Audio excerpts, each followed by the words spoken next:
Hey guys, welcome back to the channel. This is a story about what if Ramen Chef Naruto meet Red Dragon in high school DxD. Before I start, please support for more amazing content and do consider subscribing to my channel and share this video with your friends. This is written by Death to original naming and link in description and support writer. Let's start the video. Chapter 1. Medium Pork Ramen. So we've hit the 2-year anniversary of living here, huh, Kurama? Boy, answer me already. I know you're awake in there. Shut up. This is a special occasion, I figured we should talk about it. We can talk after my nap. No, don't sleep now, you'll never wake up again. Seriously? And here I thought that I can close the shop for a day and spend some quality time with you, you overgrown lazy bag of fuzz. Well then, how about you carry the weight of our combined existence for a change? I would gladly accept that challenge, but I need to open up the shop. Ungrateful bras easy. Seriously? You were awake for like 5 minutes. It was a good thing that Naruto opens his ramen shop early, or else he would have had to receive many questioning stares coming his way for his one-man act while he sweeps his shop's front entrance. Then again, the reason he opens early is exactly because he receives weird looks already. The lady next door is still sending him pitying glances whenever he greets her, not for his one-man act, but for other reasons. Damn middle-aged gossiping old hag, I know it's you who's been spreading the rumors of me escaping an insanity asylum. It's not my fault I have a telepathic connection with a disembodied demonic beast who I befriended during a war against 2 guys and a rabbit goddess, huh? Maybe the old hag is onto something. Shut up already. Stop reading my thoughts then. We're connected by THCZZ. Kurama. Buddy. You there? Naruto glances down to his stomach where the seal for Kurama's home resides. Hearing no answer except for a light snoring sound, the blonde teen sighs to himself and flips over the open sign before walking into his ramen shop. Looks like it's one of those days again. It has been roughly 2 years since Naruto woken in the middle of the forest west of Japan's capital, Tokyo.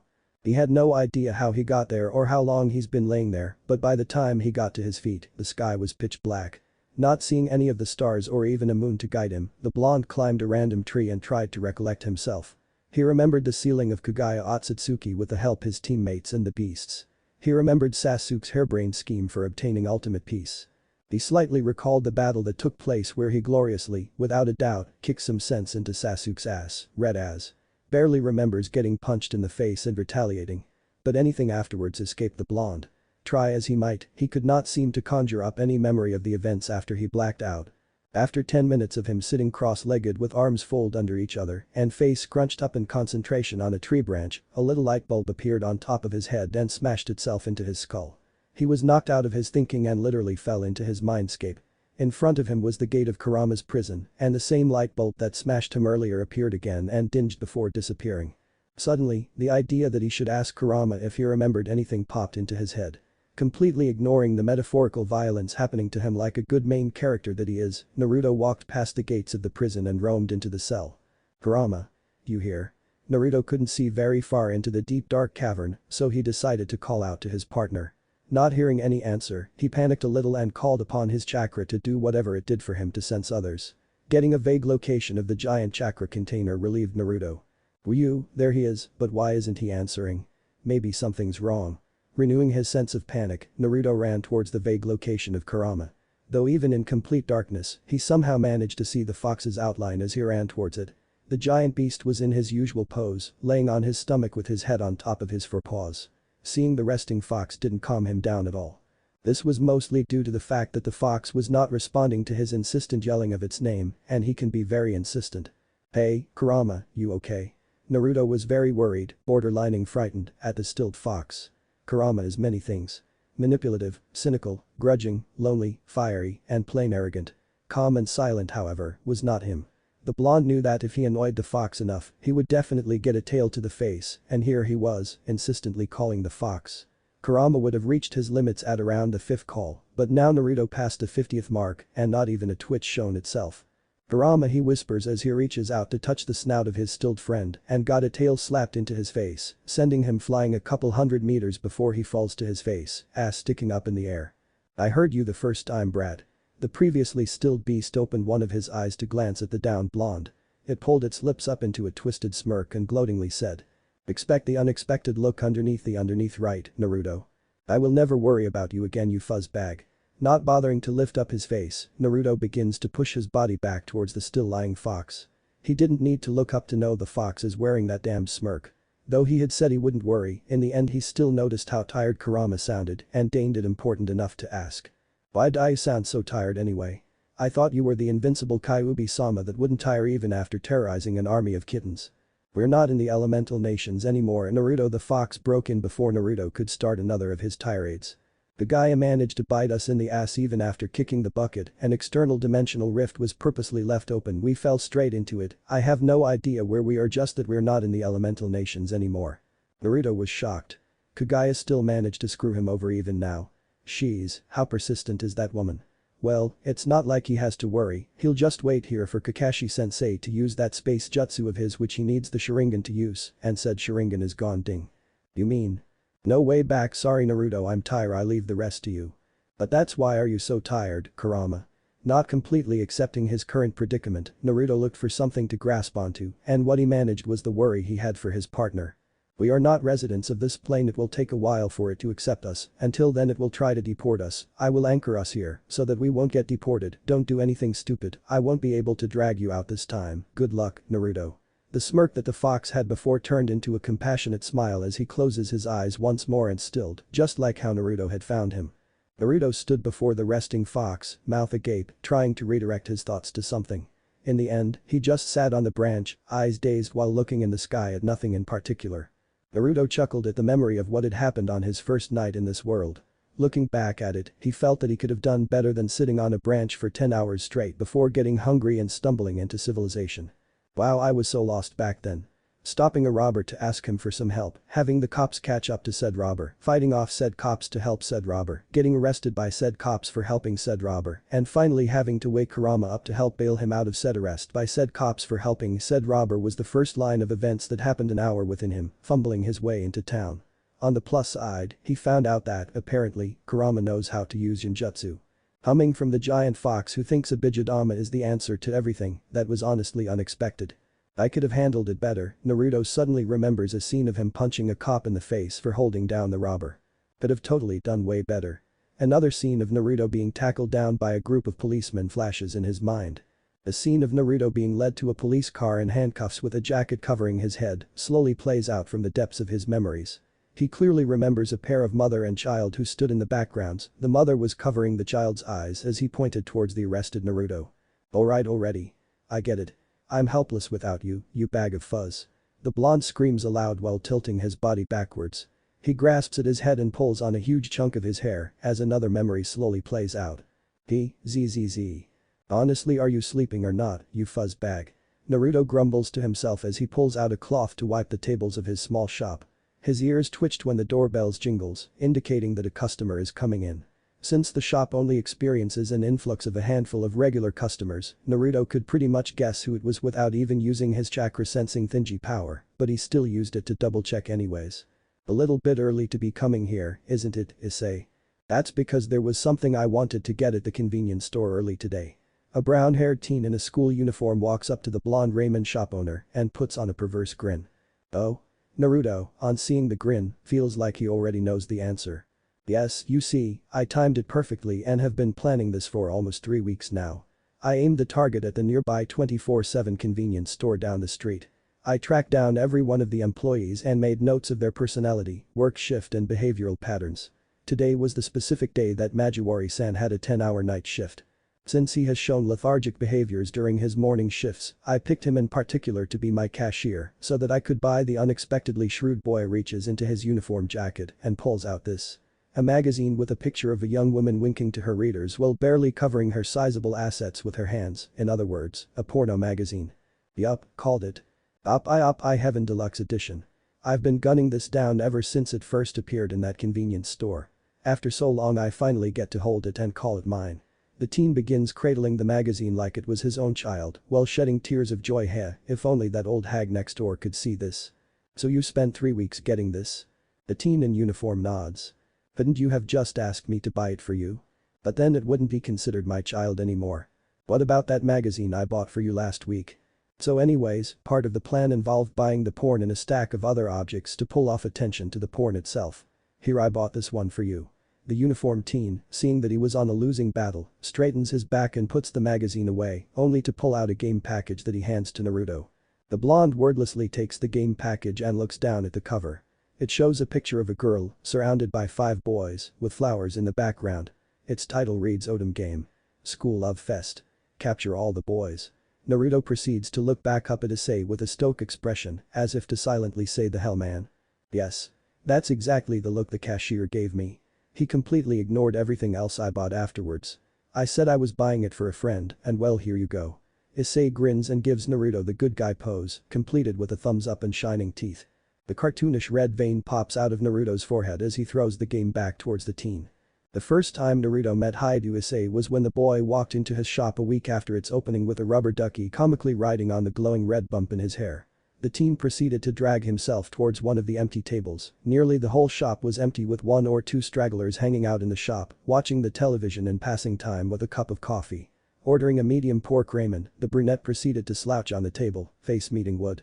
The brunette stayed like that for another 2 or 3 hours, only getting up to eat the ramen that Naruto brought, with Naruto sitting at the same table changing the channels on his television to find something fun to watch.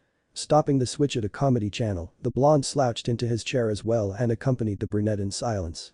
After a while, the boy turned his head towards the ramen chef and asked with a sullen face. Hey, if a man were to see a hole in a bathhouse wall that leads towards the women's side, it would be his duty to peep at it, right? Eccentric people is what makes the world go around. Let it be known that Uzumaki Naruto, under most non-life-threatening circumstances, is a lousy source of knowledge to take advice from. Changing the views of a tyrannical god-complexed warlord. Why not? Changing the judgment of a man who has lost all hopes for humanity and thinks that everything will be better if he illusioned the crap out of the world. Sure. Knocking some sense into his best friend who lost his marbles somewhere between back then and then. Every other week. Cheering up a hormonal teenager who currently looks like his whole viewpoint on the world is on the line. Kurama-sama, a little help. Thankfully, the brunette managed to draw up a conclusion to his problem. He paid Naruto for the meal and left with a wistful smile. The second time Naruto met Haidu Isay was when the boy dragged himself into the shop 2 days after the first time. He still had a comical red bump in his head as well. Ordering up a medium pork ramen again, the boy slouched at the table he sat in the last time. This time though, the brunette opened right up when Naruto accompanied him at the table. Apparently, the red bump was from a failed attempt to slip at a maid cafe and sneak a peek under one of the maid's miniskirt. Isay laughed at his failure and proceeded to pull out a notebook and show Naruto some perverse plans he has in store for future uses. Naruto chuckled at the teen's antics and Kurama, who was conveniently awake at the time, whispered. Oh gods, it's like that Toad man all over again. The third time Naruto met Haidu Isay was 2 days after the second meeting. Isay walked into the shop without any injuries and asked Naruto if he had a PFP game system. Naruto asked why and Isay said. So that I can play it here, playing it at home is very nerve-wracking because mom could walk in at any time. By this point, Naruto knew why it was nerve-wracking if he wants to play his game at home, but he pointed out that he only had one television to hook the game system up to, and it was the one in the shop. Isay, in all his gloriously stupid innocence, walked up to the straggler that seems to like to hang out in the ramen shop drinking coffee and asked if he minded if Isay played his game here. In the end, Isay, Naruto and the straggler named Dirtig or something, Isay and Naruto, decided to call him Dirt, played the dating simulation together. They managed to somehow unlocked and completed one of the secret routes that were surprisingly tear-jerking and emotional. Dirt left the ramen shop in tears, saying that he's off to go buy the game for himself. Isay left afterward, but not before getting a promise out of Naruto that he won't play the game while Isay isn't around. Naruto closed down the shop and started playing it anyways. Kurama helped out a bit and somehow discovered the super secret hidden Easter egg for unlocking the Kitsune route. They pulled an all-nighter finishing that route, it was very touching. Kurama, the previous embodiment of fear and evil, teared up a little. Isay ended up being a regular to Naruto's ramen shack after coming at an average of 3 or 4 times a week. He always orders a medium pork ramen and asks a random goofy request. Naruto, for reasons he doesn't really understand, complied with most of those requests. Whether it was giving advice on perverse plans to buying a specific game or magazine, Naruto never could have said no to his perverted friend. Friend? So what game is it this time? A patron walks into the empty ramen shops with a cup of coffee in hand. He sees the owner setting up a gaming console in the middle of the shop and asks this while he takes a sip of his coffee. Hey Dirt. We're planning on playing an Odom game that I brought for Naruto. Poking his head out from behind the kitchen's door, Isay greets the man. Boy Isay. Don't just make your own ramen like that, it's my shop. Not a snack bar. And you, Dirt. Order some ramen or something, stop drinking coffee damn it. Oh, so Naruto sends into guys, huh? That explains why there are no girls in this little group. Yeah, I figured that too. That's why I bought him this game. Oh. Naruto takes the game disc out of the box cover and tosses the cover at Isay. Oh, Naruto's done setting up. Let's play. Isay ducks under the thrown item and starts eating the bowl of ramen in his hand as he walks out the kitchen. We're playing as a female lead, right? What do we name her? To answer Dirt's question, Naruto picks up the controller and types in a name with it. Seriously? Isay cringes at the name typed. I wish you luck with finding a boyfriend, Uzumaki Naruto-san. Dirt gives a two-finger salute to the newly christened game character. It's asking us difficulty we should pick. Naruto moves the game along and goes to the next screen. Try the super hard mode, I wanna see what'll happen. Okay. Agreeing with Isay, Naruto clicks the super hard difficulty option and skims over the introduction, something about a high school girl making friends and finding love. He sped through most of it. As they get to the first encounter, Naruto slows down so that they can read the dialogue. Hajimura. Who are you and what are you doing on this campus? Answer him truthfully, hit him, defend magic, run away. HNG. What kind of dating sim is this? It turned into a turn-based RPG. Isay chalks down a mouthful of ramen when he sees the choices available. This Kajimura person is obviously the offending party, talking to a young woman without even introducing himself. You can fight back and shift the blame onto him. Try using magic. Dirt, meanwhile, takes the analytical approach to problem solving. Okay. Naruto clicks the magic option and a list shows up. Strengthen magic up, defense up, meteor, holy nova, Armageddon. Age of absolute disparity. A versatile move set. Isay-kun, what do you think we should pick? Dirt nods in understanding and asks Isay for an opinion. None of the above. We're trying to get a boyfriend, not a corpse. This Kajimura person might like strong girls. If he survives, we might unexpectedly get some benefits. Might survive isn't good either. The SST, Naruto, there's a few pixels off on the bottom right. It might be a secret option. Pick that. Well, Dirt and Isay, Naruto hears Kurama whisper this to him. Naruto squints his eyes to see the pixels that Kurama was talking about and after spotting them, moves his cursor to navigate towards the secret option and click up. Oh, as expected of a ramen chef to have eyes for details, you found a secret option without even trying. The screen flashes red and when the scene is shown again, Kajimura is on the floor with a sword stabbed in his stomach. Kajimura. So you have bested me. Well, it's not like I was that important anyways. I've already accomplished my job. Now, the queen knows you're here. She has conquered the hearts of all the boys in the school already. You won't be able to beat her. Mission update. Defeat the queen and take her harem of boys as yours. Is this what's romance for girls are like? Man, I'm glad I was born as a guy. Isay makes a complicated face as the game goes on. We're finally at the final boss after a few hours of gaming, Naruto mutters this in exasperation. How the hell did we manage to save the earth twice already and still not have reached the final boss beforehand? Isay reads the text scrolling along and mutters as well. You know what? Why's the main character fighting the enemies anyways? Dirt, in between coffee sips, points out one of the game's various plot holes. The queen. Welcome hero, to my castle. Wow, they completely forgot about the romance altogether, didn't they? Pretty sure that's a line straight from Dragon Guest. Naruto rolls his eyes at Isay's comment and was about to click the continue button when Kurama cuts in. Naruto. My gamer senses are tingling. There is a secret route incoming. The queen. But before we fight, what flavor of ice cream do you like? A long list of options pops up on the screen. I'm getting a feeling that the main character is into coffee flavor ice cream. Dirt inputs his opinion as he takes a sip the coffee cup which dubiously sounds like it's still full. You're in a ramen shop, obviously it's ramen flavored ice cream. Naruto rebukes Dirt's comment and makes his own choice. He continues to scroll through the options to find his choice. Do they even make that? Isay asks this with a bit of confusion. It's something I've been working on.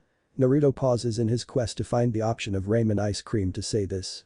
He points at a tub of orange ice cream in Dirt's hand. It's that one. Though not as flavorful as coffee ice cream, this is still surprisingly good. The middle-aged man takes bite out of the blank ice cream box.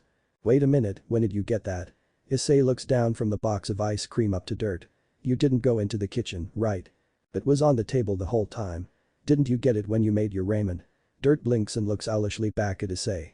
No, I didn't even know that was a thing. Naruto. Isay turns his gaze to Naruto. I've been playing the whole time. Naruto waves the controller in his hand as he returns, looks back at Dirt and Isay. The queen.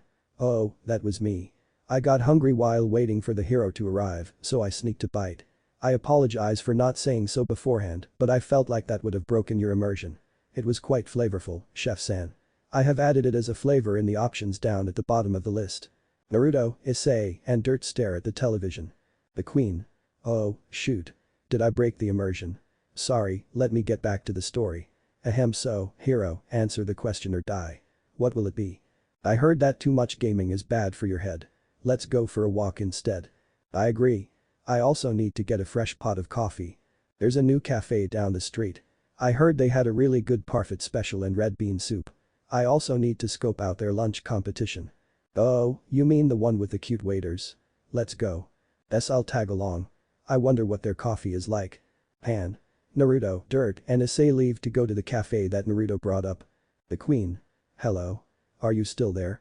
Hello. Please don't leave like that. At least save and turn me off. Hello Mew.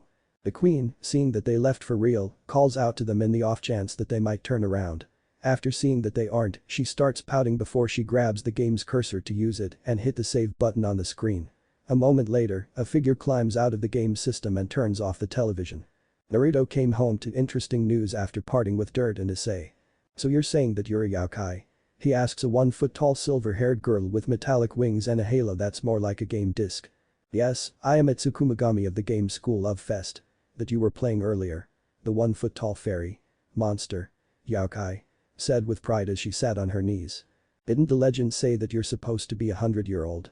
He asks as he points at the Wikipedia page he pulled up on his phone screen. Ah yes, that is a long story. Usually, that is the case, but my circumstances are special. She pauses and looks at Naruto to silently ask if he wants to hear it. Seeing as he had nothing better to do, Naruto sat on one of the shop's chair and gestured the girl to continue. Please make yourself comfortable before I begin my story. She pauses again when Naruto slouched into his chair and pull out a box of ramen ice cream. You see, the game School of Fest is a spin-off series to the original game Love School Fest, a popular dating simulation series. Originally, the manufacturer wanted to aim for the female side of gaming populace while still keeping some of the manliness for the main character. Due to the head programmer's addiction to the Final Fantasy series, he based the spin-off series off of that. For some reason, the manufacturers accepted the idea and began producing the first 100 copies. The Yaokai game paused in order to prepare herself for the tragedy she'll have to relive. They finished the production of the first 100 batches of School of Fest before they got the results from their free trials. The results were less than favorable. Most reviewers left after the first 10 minutes. If the game had gone out, then the reviews, based off the trial run, would have ruined the company's reputation. The project was scrapped. The 100 copies were to be scrapped and all data of the project were to be wiped. I was lucky to have been misplaced. Though not so lucky as to have been far away when my siblings were scrapped. One by one. They were thrown into the chute, torn to pieces, destroyed beyond all comprehension. From number 1 to number 99 they were scrapped. She stopped herself to take a calming breath. Naruto sat there with a straightened back. The box of ramen ice cream put away in order to show respect for the seriousness. Honestly, this was not what he was expecting. Being the last member of my siblings, I decided to fulfill the task that I was made for in order to honor my siblings' memories. After such a long year, a boy finally bought me. I was finally used and you looked past the flaw of my programming. The three of you continued to play with me even when the others left after 10 minutes. You allowed me to fulfill my purpose. I was happy, no, I was beyond happy. I fulfilled the wish to my siblings. At that moment, I and the 99 souls felt contentment in me that Tsukumagami of the game School of Fest was born. For giving me my dearest wish, I thank you, master. The little fairy kowtowed to the blonde. She held that position for several seconds before sitting back up again. She continued to sit there with a stoic face and stared at Naruto. It took him a couple of minutes to figure out that she was waiting for his judgment. Uzumaki Naruto, Ramen Chef Extraordinaire, the proud owner of Uzumaki Ramen. Stay as long as you'd like. Though it seemed redundant, he stood up and offered a hand for the small fairy to shake. Mitsuri, Tsukumagami of the game School of Fest. Proud Yaokai of Uzumaki Naruto. Please take care of me. She gave another low bow before taking his ring finger and middle finger into her hands and shook it. Mitsuri, can you carry this to table 7? Naruto puts a large bowl of ramen onto the counter that separates the kitchen and the dining hall. Of course, Naruto-sama. Mitsuri walks by and takes the bowl while leaving another 2 scripted food orders before she quickly paces towards the indicated table for the bowl. Can I get a refill on the pork ramen over here? Of course, sir. As she is walking by, another customer calls out to her, causing her to pause and jot down the order to pass to Naruto. Naruto-sama, another large pork ramen for table 5. Yeah, got it. Naruto yells out as he makes another bowl. Upon ladling the broth, he notices something very wrong. Why's everyone eating so much? If this keeps up, there won't be enough for me anymore. As he goes to pass off the bowl of refill to Mitsuri, he whispers urgently to her. Mitsuri, close down the shop now. It's the only way to safeguard whatever ramen we have left. It's only lunch hour, Naruto-sama, the crowd will calm down soon enough. If you want, I could make some more for you after work. Mitsuri, taking the blonde's order in stride, smiles at Naruto, gives a calm reply, and then leaves to refill some drinks and clear up the vacated tables for the next group of customers. Damn ungrateful customers. When I was the chef and waiter, nobody came, but when Mitsuri took over, everybody comes. Damn source of income stealing all my food. Naruto wistfully stares the large pots of ramen broth that only has roughly a quarter left for each flavor. His heart aches at how empty it is. Naruto-sama, one large beef ramen with an extra hard-boiled egg slice. As he does so, Mitsuri passes by with another stack of orders in hand. Seeing it brought tears to Naruto's eyes. Sob. Later that day. Yo Naruto, can you get me a pork ramen? Isay opens the front entrance to the ramen shop and walks in. Immediately, he jumps to the side, narrowly missing a flying cleaver as it embeds itself into the wall that he had stood in front of a scant moment ago. We're close, you parasital source of incomes. Get out. Leave my ramen alone. Naruto struggles vainly against Mitsuri's armbar hold as he tries to throw another knife in his hand. Calm down, Naruto-sama. The customers are gone now. It's just Isay-san.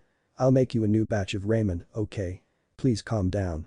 While she holds back the rampaging blonde, Mitsuri whispers calming words to Naruto. Dirt, explanations. Isay crawls over to the table he usually sits at and looks at Dirt, who's sipping on his coffee and ignoring the drama unfolding in favor of the comedy channel on the television. Oh Isay-kun, you've missed the best part. You should have seen it happened when Naruto-san chased off a pair of customers with a ladle. Mitsuri-san intervened at the nick of time. Dirt looks down to see the brunette and chuckles. He points at a ladle embed to the wall of the shop and then at Naruto, who's in a fetal position now, chanting for ramen, and Mitsuri, who's trying to get Naruto to stand up. Okay, I'm going to need some more details than that, old man. Seeing Naruto away from any sharp objects and projectiles, Isay decides that it's safe to sit down at the usual table now. Well, that little silver-haired lady over there. Dirt points at the Naruto and Mitsuri pair is named Mitsuri. From what I've seen from earlier at lunch, she's a new employee. Apparently, she's also the new cook too. From what you've seen. You don't know then? How'd you figure that out? The food isn't subpar anymore. I personally ate 2 bowls myself. Whoa, I've gotta try that. I can't believe you actually ate anything from here. Isay stares wide-eyed in disbelief at Dirt and his constant coffee cup. He turns back towards the drama pair and asks, so what happened to Naruto?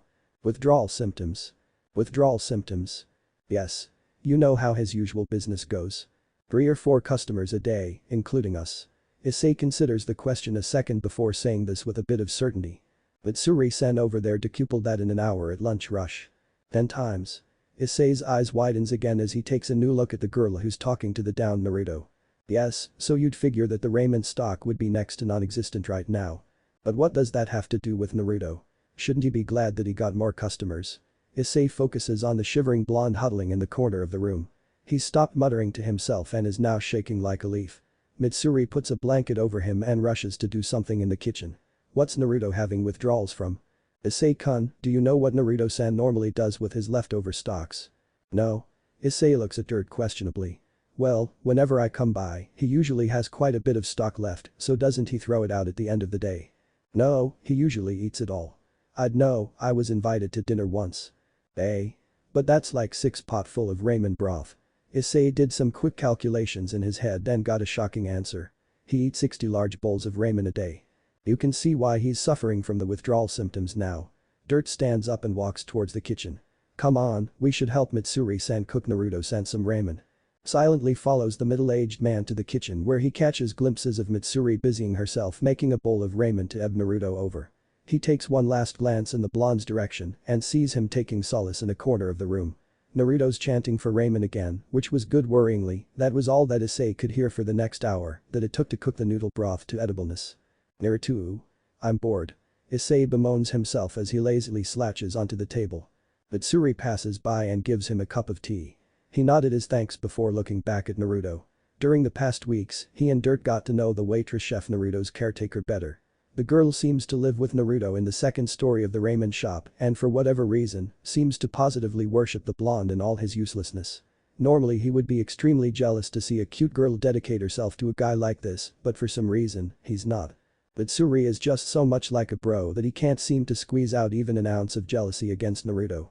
It's not that she's masculine or anything, in fact, he would say that she has a terrific body and dresses very cutely to fit in with her figure. A woolen sweater over a white t-shirt that emphasizes her upper body with black yoga pants hugging her legs that are cut off by a pair of knee-high boots. It's just he can't seem to find any interest. It's just like looking at Naruto or Dirt, nothing. It wasn't just him, even Mitsuda and Motohama couldn't find anything with the perfect hot female type that is Mitsuri. Therefore, in all his brilliance, Isay came up with only one possible answer. Mitsuri is just a bro. That is the only possible explanation. Whether this implies that Mitsuri is secretly a dude or that she's just really cool with guys is up for debate. Isay is not complaining about not knowing, so is Dirt. Anyways, back to the current problem. Isay, I never really bothered to ask, but don't you have homework or something?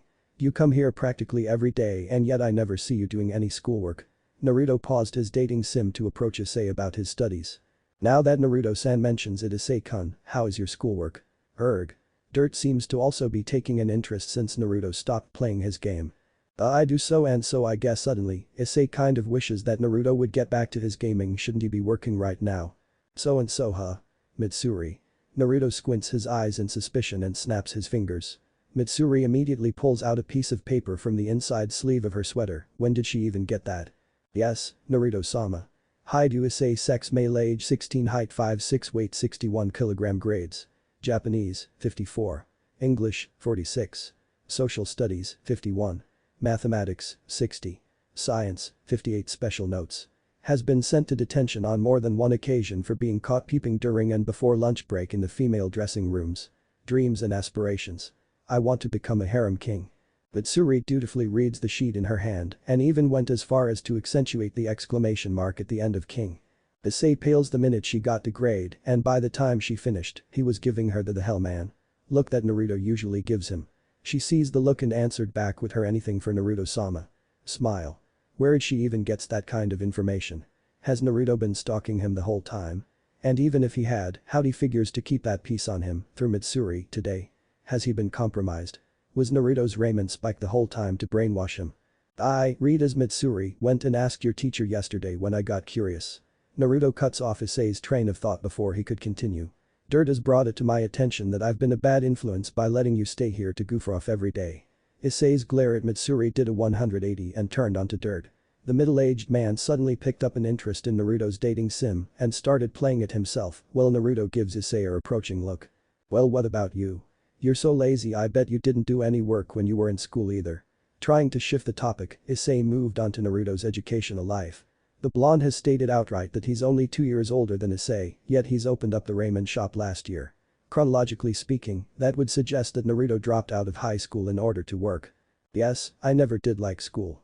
That's why I worked hard to graduate at 12. Naruto coolly replies with a completely straight face. It doesn't seem like he's lying either. Seriously? Graduated at 12. Wouldn't that make him some sort of super genius? Why is he working at a ramen shop then? What about Dirt over there? He never seems to be doing anything, except for hanging around. Isay was cut off mid-tirade when Dirt readily pulls out a small book from his well-worn suit and opened it up to a specific page for Naruto, Mitsuri, and Isay to read. There were some numbers and words that Isay couldn't make sense of, but Naruto seemed to understand as he looks at Dirt in disbelief. You make 100 million yen a month. Buy some ramen with some of that money, then you cheapo. What? Dirt makes what? Seriously? Is this some joke? Yes, this is definitely an authentic balance book from the South Amarazona bank that seems to be well used. Naruto-sama uses the same bank, so I would know its legitimacy. This does indeed prove that Dirt-san makes quite a sum. Mitsuri confirms Naruto's outburst after leaning forward and analyzing the book. Damn Dirt and his cocky smile, how Isay wishes he could wipe it off. Well then, there you go Isay-kun. Good luck with your education. Seriously Dirt, damn you. If you need any help, ask Mitsuri. I expect you to finish all your schoolwork today or you're not going home. Damn lazy genius blonde ex-ramen chef, get back to your porn game. Try your best, Isay-kun. Whoa Mitsuri, she's such a bro, why can't he feel anything for her, damn it. Isay ended up having a sleepover in Naruto's house due to the fact that he was very behind on his schoolwork. Who knew the lazy blonde was so strict, geez. Ding dong knock knock knock pada pada pada pada. What the hell was that? Naruto jolts awake at the sound of his doorbell ringing. We don't even have a doorbell. A mailman perhaps. Mitsuri, in her 1-foot-tall yokai form, flies off the pillow next to Naruto's futon and lands on Naruto's shoulder. At 3 in the morning. Who'd be awake at this kind of time? I am. You're too loud, brat. Naruto-sama, who was that? I just heard a voice. Mitsuri jolts up as well on Naruto's shoulders and looks around for the source of the deep and irritated sounding voice. Oh, that's the disembodied lazy giant, invisible 9-tailed fox that freeloads here. Don't worry about him, he's awake like 1% of the day. I am not lazy, Brad, it is just that our energy expenditure exceeds my own natural production capabilities, so I have to enter a meditative hibernation in order to mass produce, as well as to conserve more energy, understood? Zzz. Ah, sorry Mr. Disembodied, Giant, Invisible 9-tailed Fox. Naruto-sama fell asleep after you said expenditure. Heh.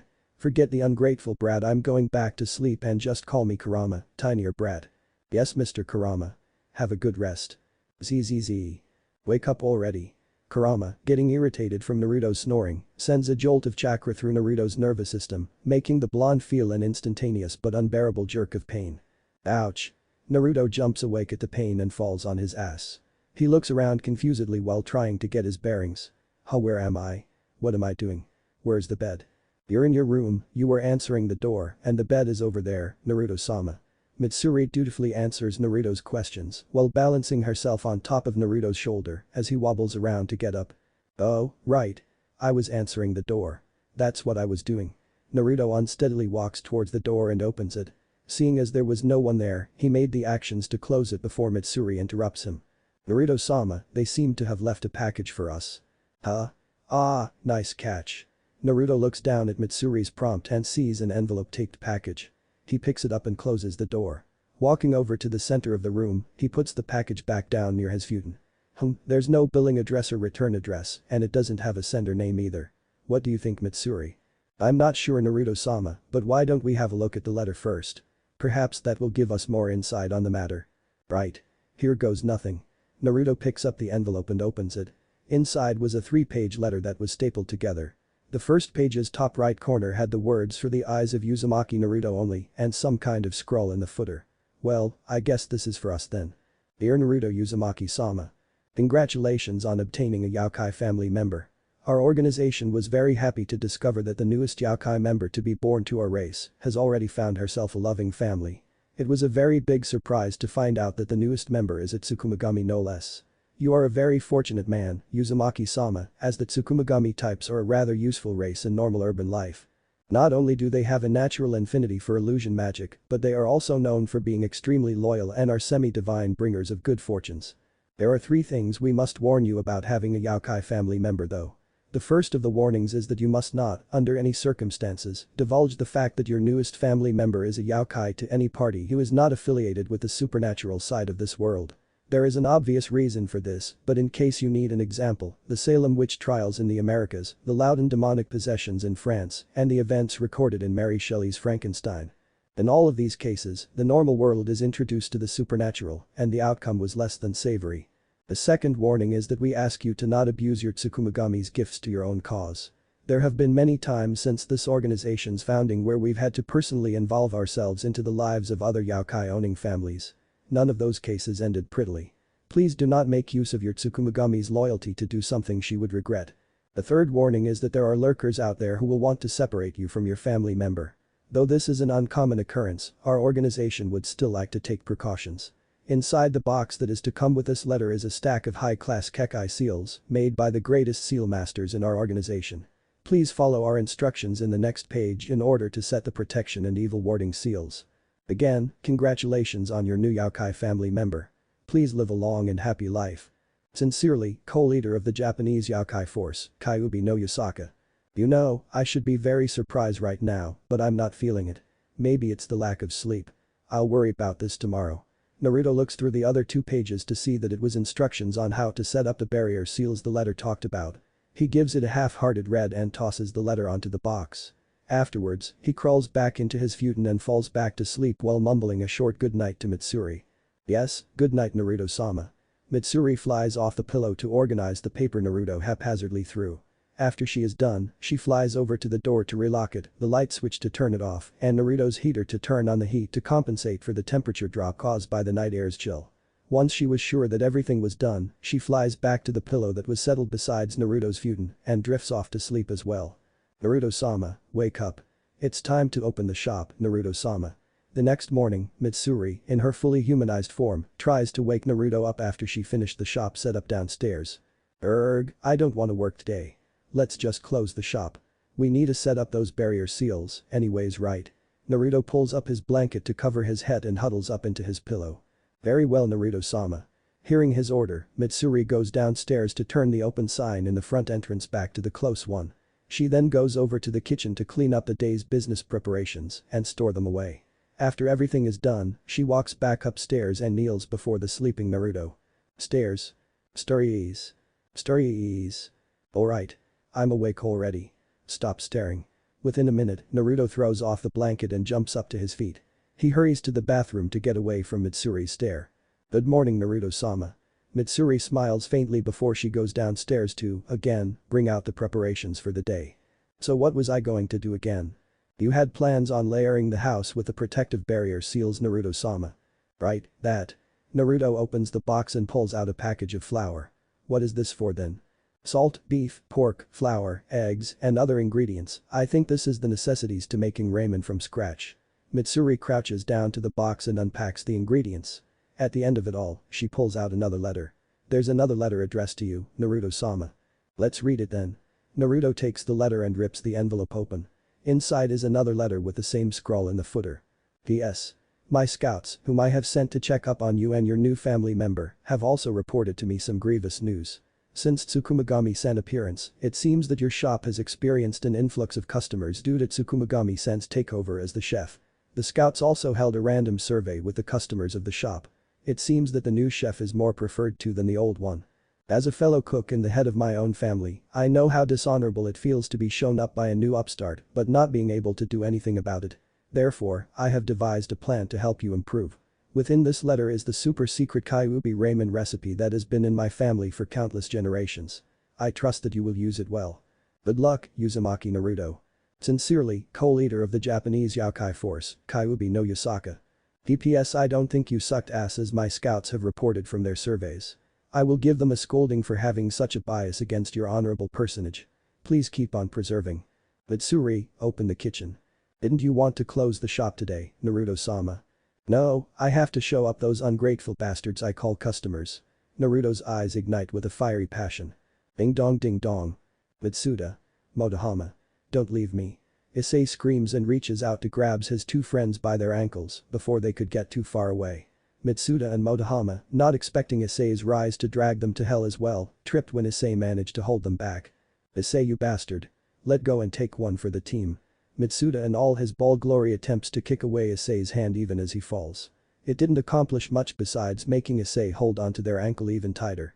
Isay. Hurry and let go. They'll be here any moment. Motohama struggles against Isay's clutch as the boy slowly pulls him and Mitsuda back to where they tripped him. Bukyukuku, consider this karma my friends. If I go down, we all go down. Isay laughs maniacally as he holds tightly onto the ankles of his two perverted bastard friends. There they are. Get them, girls. A group of angry girls rounded the corner to see the three perverts that they caught peeping on them. Justifiably angered, they chased down the perverts for being perverts and proceeded to stomp the ever-loving lights out of the miscreants. Nuo. Not the face. Nuo. Ouch. Ugh. Ouch. Nuo. Not down there.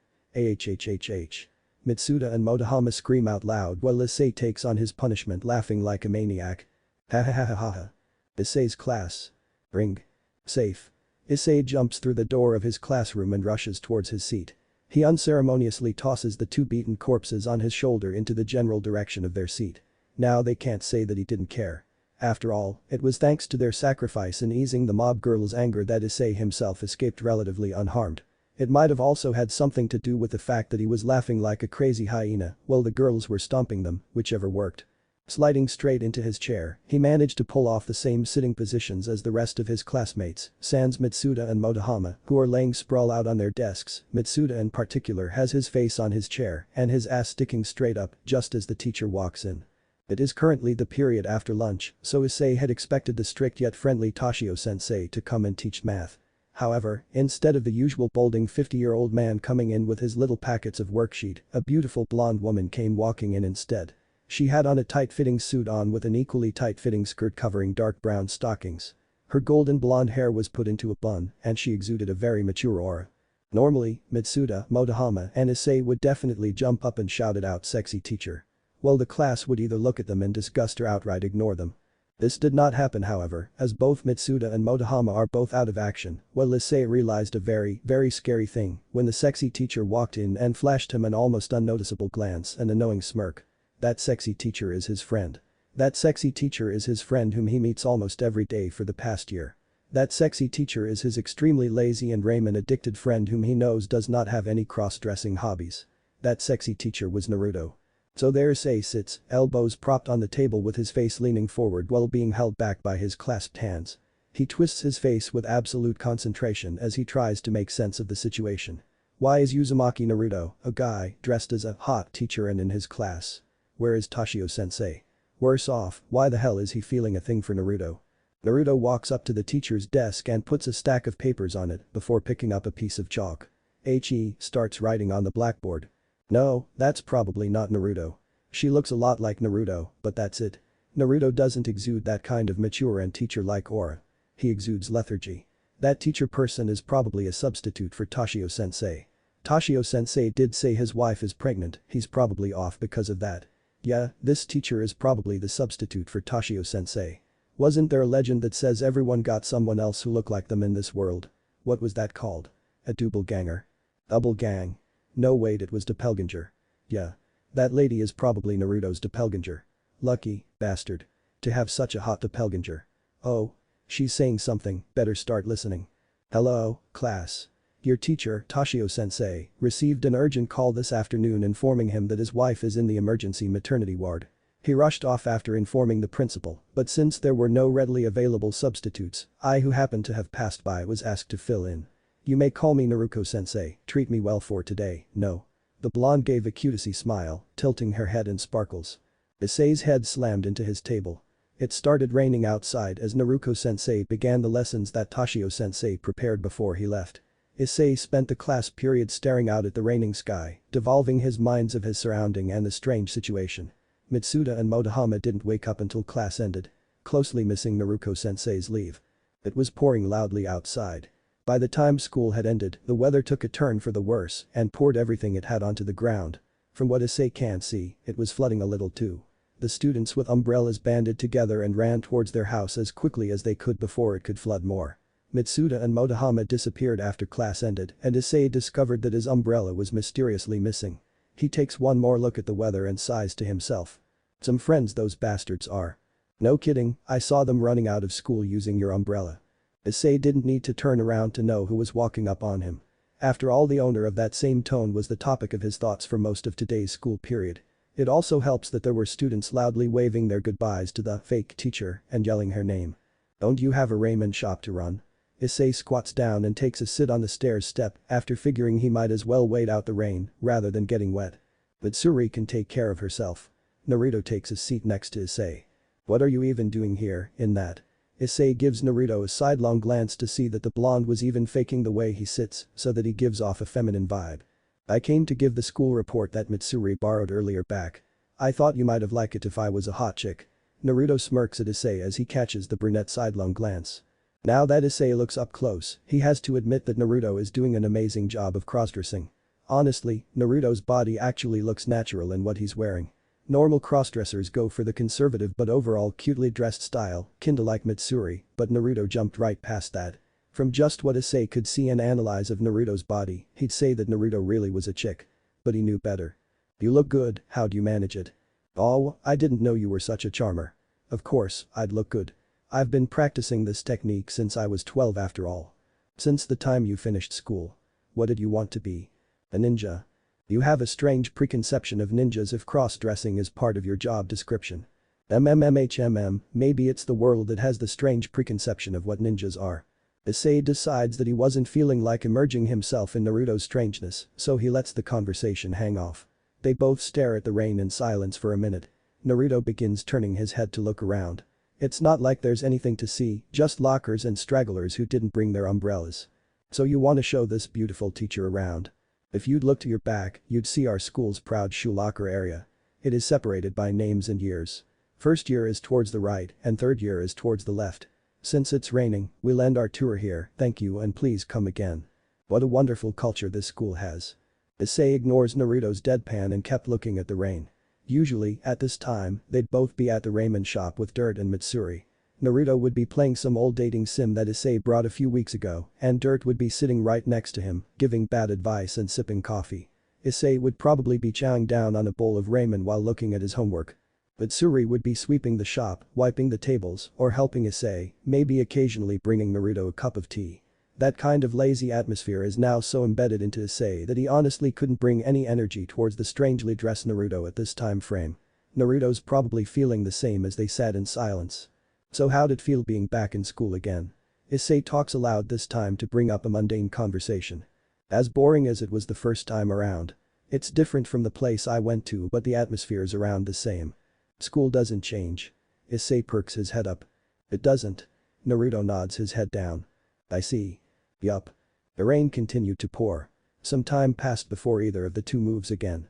Naruto stands up and pats the dust off of his skirt before turning towards Isay and saying. Well, this has been fun and all, but we should head to the shop.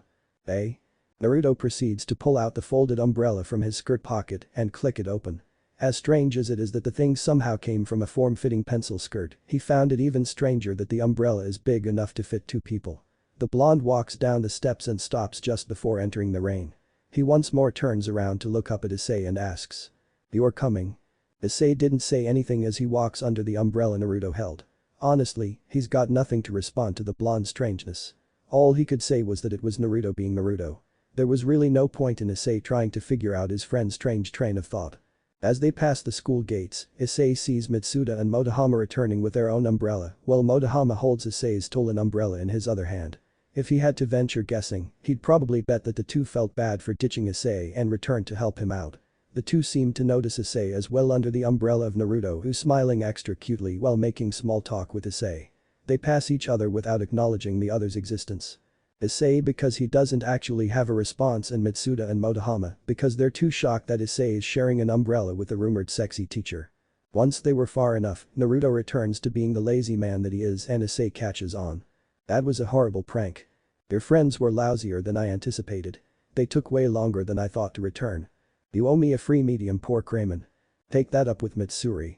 Now hurry up. I want to finish that other route I started on yesterday. The two quickly walk to the ramen shop in silence, with the rain accompanying them. Chapter 2. Kitsune Special Ramen.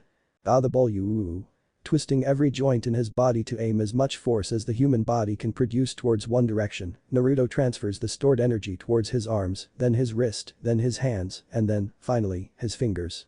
The force of all the bones in a human's body was saved into one object and then thrown at breakneck speed, combined with perfect timing and execution. This was one of Naruto's special baseball throwing technique, dat bolyo. The white and red flash. Whoosh. It was perfectly executed. Naruto grins at himself as he watches the ball seemingly disappear from his hands, make a swishing sound, then impacted Isay, who was the catcher, and threw the boy a good meter backward. The kid didn't even know what had hit him. Even Dirt, who was the batter, widened his eyes in surprise by the ball's speed. Standing up straight while cracking his neck to add effects, he held out another baseball towards Dirt's and Isay's direction. He smirked at the pair of surprised faces, well, mostly Dirt's surprised face. Isay's still eating dirt from the last dat bowl yo, and coolly says. Ready to lose, dear customers. Dirt collects himself and squints his eye at Naruto. He returns Naruto's smirk with his own predatory grin while stating. Bring it, crappy chef. Isay, who's still down, groaned in agony as he felt his left hand twist at an odd angle. Earlier. Okay, add the powder just as it turns to 384 degrees and begins quickly stirring afterward, throw in the sensing sung and let it boil for approximately 0.02 milliseconds and add the deep-fried boiled hellion lizard newt. Naruto mumbles to himself as he slaves over his witch's cauldron.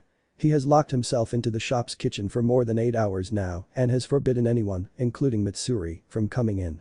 Soon I will defeat Mitsuri and reclaim my rightful place. Kuku, he chuckles to himself as he added more ingredients to his concoction. Mitsuri felt another prickle of worry as she hears the latest bouts of giggles coming from her master.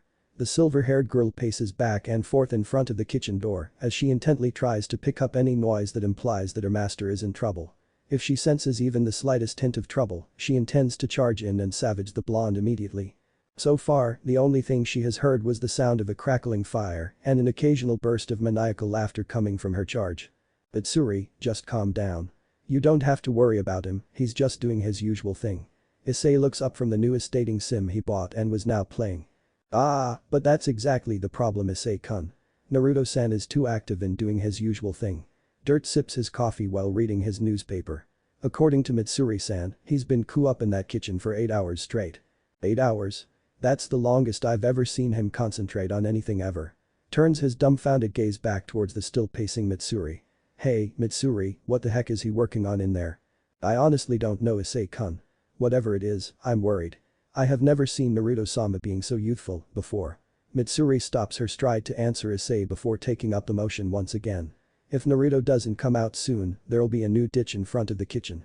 Isay and Dirt nodded their heads in mutual consent to Mitsuri's analysis of the blonde ramen chef. He was a lazy idiot. That was literally the best way to describe him. Suddenly showing a will and concentrating on something important just isn't Naruto. Suddenly, Mitsuri takes a step back and appears beside Isay's and Dirt's table. The kitchen door slammed open and malicious howls and groans started resounding throughout the ramen shop. A red fog slowly oozes itself out of the kitchen and surrounded Isay and the crew. Isay puts down his game controller and instinctively readies himself to take flight towards the front entrance. Dirt puts down his newspaper and takes a sip of his coffee, eyes squinted and all intent to glare down whatever will come. Mitsuri is doing nothing. She stares confusedly at the kitchen entrance and asked. Naruto-sama, did you mess up the shrimp fish spices with the red fog powder mix? The slow-moving fog stilled and then retreated like it knew it was beaten at its own game. The moans and groans that were resounding through the wall stopped as well after a mechanical click sound was made. Naruto walked out of the kitchen with 2 menus in hand and made headway towards the table where Isay and Dirt were sitting at. Naruto had a refreshing atmosphere around him and slightly contagious smile on his face.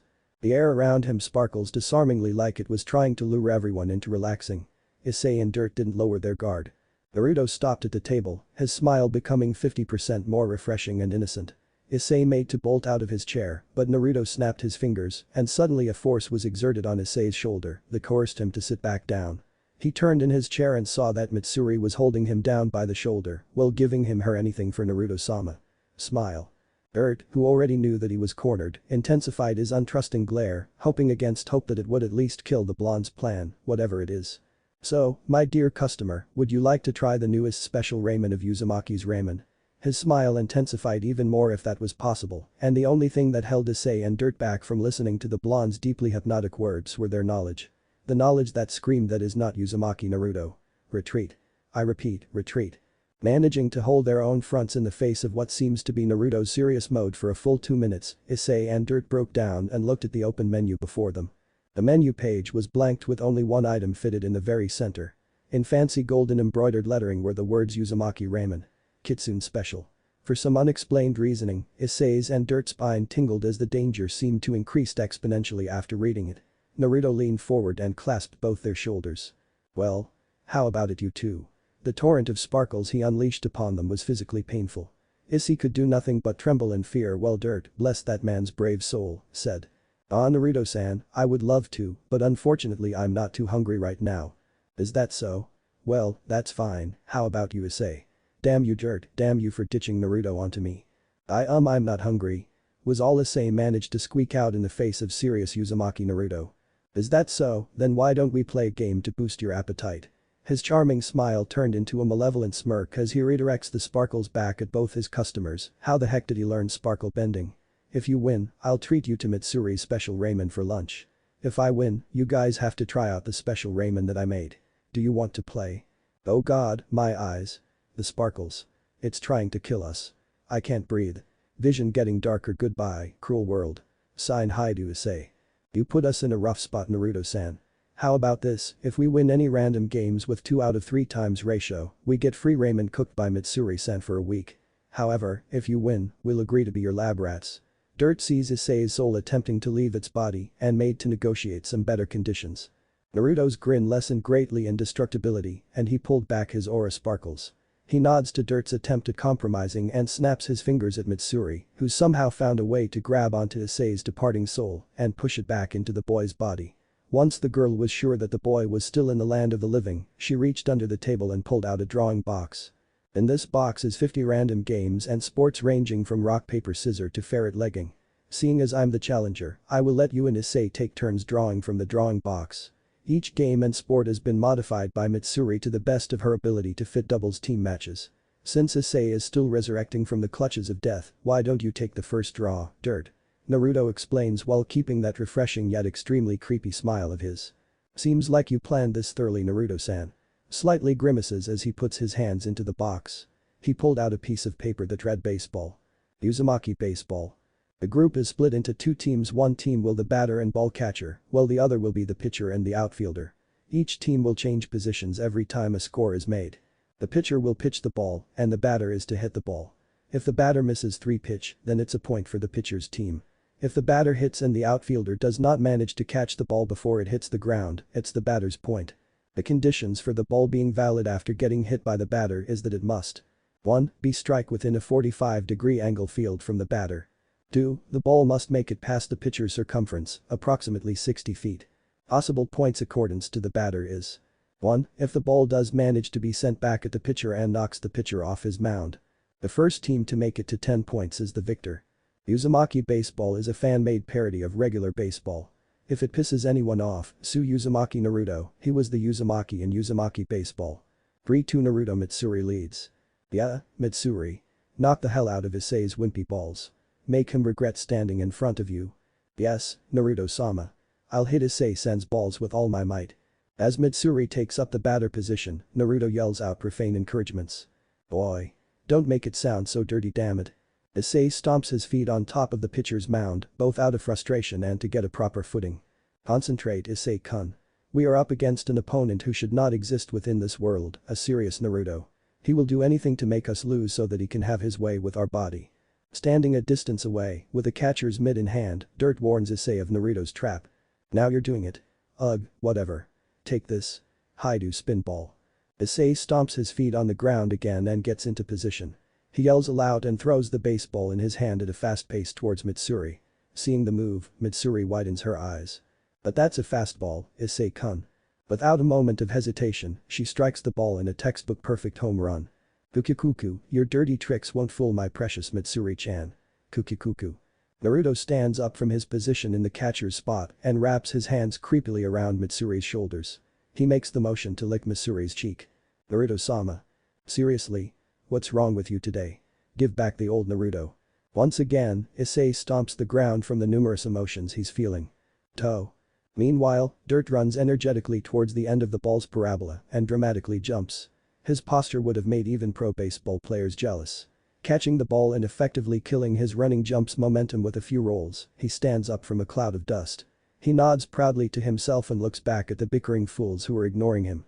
After a moment of decision-making, he chucks the baseball at the nearest fool, Isay. 5-4 Isay. Dirt leads. Gee. It looks like Dirt has gotten used to my dat ball, yo. The white and red flash. I must use the next of my super baseball throw series, Mitsuri towards the left. Yes, Naruto-sama.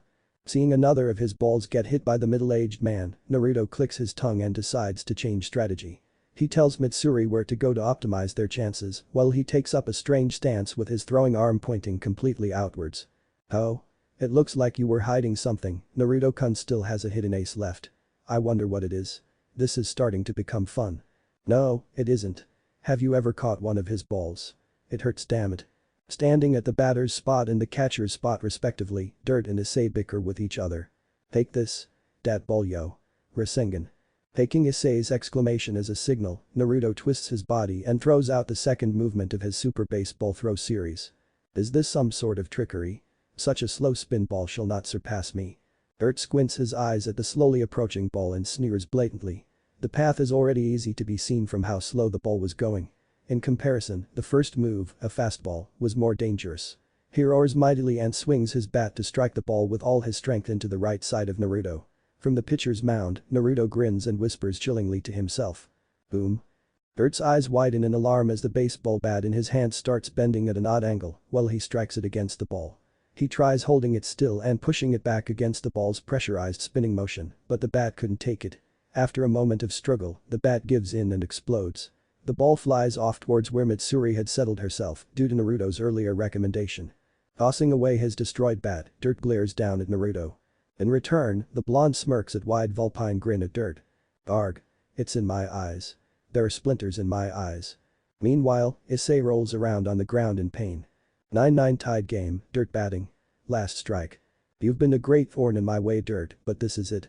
Even if you have figured out a counter to my Dat Bolyo. The white and red flash and Dat Bolyo. Rasengan, I still have one more hidden trump card. My original Dat Bolyo technique. Naruto declares this aloud as he puts his hands into a cross T symbol with the ball at the center. A worthy challenge. I accept.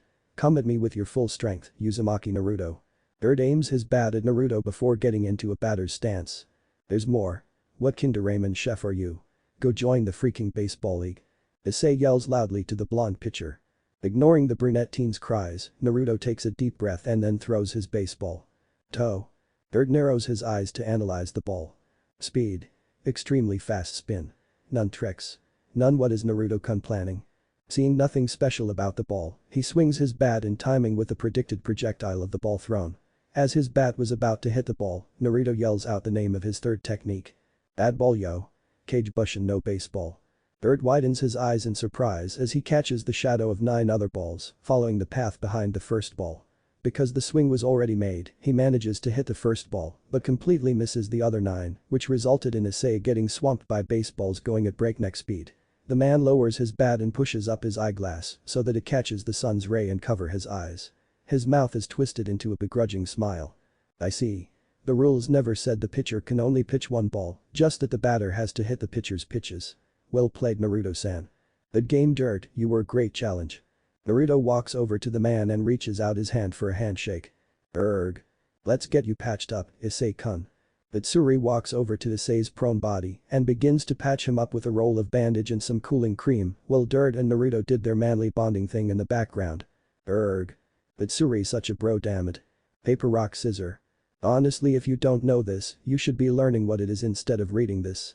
Also, search up the ultimate rock paper scissors chart. Now multiply that by 40. Paper rock scissors shoot. The group flashed their chosen hand forward. Naruto used a pure white sun. Mitsuri had the cybernetic robot woman. Isay flashed the devil to be. Dirt got the nuke in disguise. So, who won? Isay asked out loud. Honestly, he was glad that they were playing something normal after his many experiences with death in the previous game. The problem is he has no idea what he's playing. According to this chart, Naruto studies a strange rock paper scissors chart he got online. He turned it a few times as if trying to make sense of it before declaring. Isay won, I think. Wait, I thought, yeah, it kind of looks like Isay-kun won, maybe sort of. Dirt takes a look at the chart as well and flipped it a few times. He ended up agreeing with Naruto. Oh, cool. I won. Mitsuri, what's the next game? Isay asks the girl who was sadly looking at her cybernetic robot woman sign. He must have startled her because she quickly hit her cybernetic robot woman behind her back and gave Isay a startled look before she processed his question. Since you picked from the drawing box the last time. Dirt-san needs to pick the next challenge. Currently, the match is tied at 1-1. Whoever wins the next game will be the overall winner. Okay then, Lady Luck, please give this old man a good chance. Dirt prays aloud as he sticks his hand into the box and pulls out a piece of paper that reads. First-person shooter. Uzumaki first-person shooter. Like any other first-person shooter game. Try playing Call of Duty or something. I just noticed something. Naruto pipes in after Mitsuri finishes explaining the rules of the game. What is it? Isay asks. We don't have any first-person shooter game actually, we don't have any action-specific games either. The closest one we have is School of Fest. And Isay bought that on a whim. Mitsuri jolted a little in the background, but only Naruto noticed. He patted her on the shoulder and gave a sidelong glance. She seemed to have understood the gesture as she returned it with a nod. You're right. I guess I really only bring dating sim games here, huh? Isay strokes his imaginary mustache as he looks in a far-off distance, the furthermost wall. So, what do we do now? Dirt asks as he looked at the remains of the drawing box Naruto happily threw into the stove so that the loser wouldn't call for a rematch. Should we go outside again and buy a shooter game? Isay asks while looking at Naruto, who was beginning to slouch on a chair. "Hey? I don't want to. We just got back, I don't want to go outside again." "Yup, regular Naruto is back." "Well, it is getting late. I think I should go prepare dinner now." Mitsuri looks at the clock on the wall and saw that it was reaching 5 in the evening. She gets up from her chair and walks towards the kitchen. She paused at the kitchen entrance to turn back and ask Dirt-san, "Isay-kun, would you like to join us for dinner?" Urgly before either Dirt or Isay could answer, Isay's stomach declared its emptiness and made Isay blushed. He demurely nods his head at the silverette suggestion. He took a seat with Naruto at the table while the blonde reached to turn on the game system in front of him. "Maybe playing baseball took more out of me than I thought. As long as it's not ramen, I'm fine with staying." Dirt sits at the table as well and sips his coffee. Mitsuri nodded and said to Dirt, "I'm thinking of preparing a hot pot. Would that work, Dirt-san?" "Isay-kun." "Yes please, sure," was the reply she got. She smiled and walked into the kitchen to prepare the ingredients for the pot. Some time passed by silently as the group lazy about. Isay lounged in his chair as he droopingly watches Naruto finish at sundeer root. The blonde was lousy at it. Dirt sat opposite of Isay and gave his additionally shoddy advice for how to handle that sundeer. Naruto had his full attention on the screen, and Kurama, unknown to others except for Naruto, complains about the stupidly bizarre behavior of the female genotype. The sound of sizzling food and bowls being moved echoed mutely throughout the room. "Suo, what was the new special you were forcing on us anyway?" Isay tried to break the comfortable silence with a question that's been nagging on his mind. "It's a new recipe a friend of mine gave me. Its constitution is a little strange, but it tastes pretty good." The blonde answers without taking his attention off of the game. "It took you 8 hours to make it?" Dirt asks while sipping his coffee. He raised an eyebrow at the ridiculousness of the idea. "I wanted it to be perfect for you guys." Naruto pouted. "Boy, are you actually pouting?" Isay asks his strange friend. "HMPH, of course not. It's not like I wanted you guys to enjoy something I cooked or anything dumb like that." "Yup, Naruto is definitely pouting." "Naruto-san, at least use a line from the game script that fits your character." Dirt sips his coffee methodically. "Seriously? You couldn't have just asked us to try it?" Isay puts his head on his left hand and leans onto it. "I did ask." The blonde simply replied. "Bullshit. I nearly crossed the Sanzu River when you asked that." Isay yelled as he remembered one of his earlier near-death experience. "I have to agree with Isay-kun, you looked more like you were hiding a thinly veiled threat." "No, not a threat, you killed Isay-kun anyways." Dirt backs Isay up. Naruto paused his game and looked at the pair in earnest confusion. "I was trying to show my innocence and sincerity. Didn't they say the best way to show it is with a sincere smile?" "Naruto-san, you really didn't plan this script out too, well did you? You had a box full of games ready and you seemed very eager to lead us towards that path. Though this half-baked dialogue may fool Isay, I am much more competent at seeing through your lies." Dirt boasted as he sat straight up. He seemed confident that nothing could fool him. Guess his jobs must make him very adept in spotting bullcrap and neutralizing it. "Boy. What's that supposed to mean?" Isay complains, but really, he wonderfully fell for Naruto's acting. "Gee. Found out already." Naruto dropped the look of innocent confusion and went back to droopy lazy look he prefers. "So, it was a trick after all." Isay sighs to himself as he gave the blonde a half-hearted glare before slumping back to the cool wood of the table. The silence returned and persisted. Dirt went and helped Mitsuri prepare the dishes and utensils for dinner. Isay continued to slouch about, though not out of the usual laziness, but out of the sheer exhaustion that's finally caught up with him from earlier. He honestly must hold Naruto and Dirt in a better opinion. The two don't show any sign of the fatigue Isay's feeling, even though they were the most active players. "Isay-kun, can you help me with turning on the portable stove? I'm bringing the hot pot out." Mitsuri calls out from the kitchen. Isay complied and took a few attempts to turn on the aged burner. The pot that Mitsuri carried out was massive. At 4 foot wide and 2 foot deep, the pot of broth was undeniably huge. Dirt came out from behind Mitsuri carrying the dishes for the hot pot. Beef, pork, shrimp, fish, egg, noodles, assorted vegetables, and even some drinks. A middle-aged man carried the 6 extra large dishes, the bowl of eggs and the 4 glasses of juice like a pro waiter. In the corner of his vision, Isay saw Naruto turning off the game system and switching to a random game show channel. Once everything was set up and everybody settled in, they clapped their hands in unison and said "Itadakimasu." They then each started dipping what they wanted into the pot.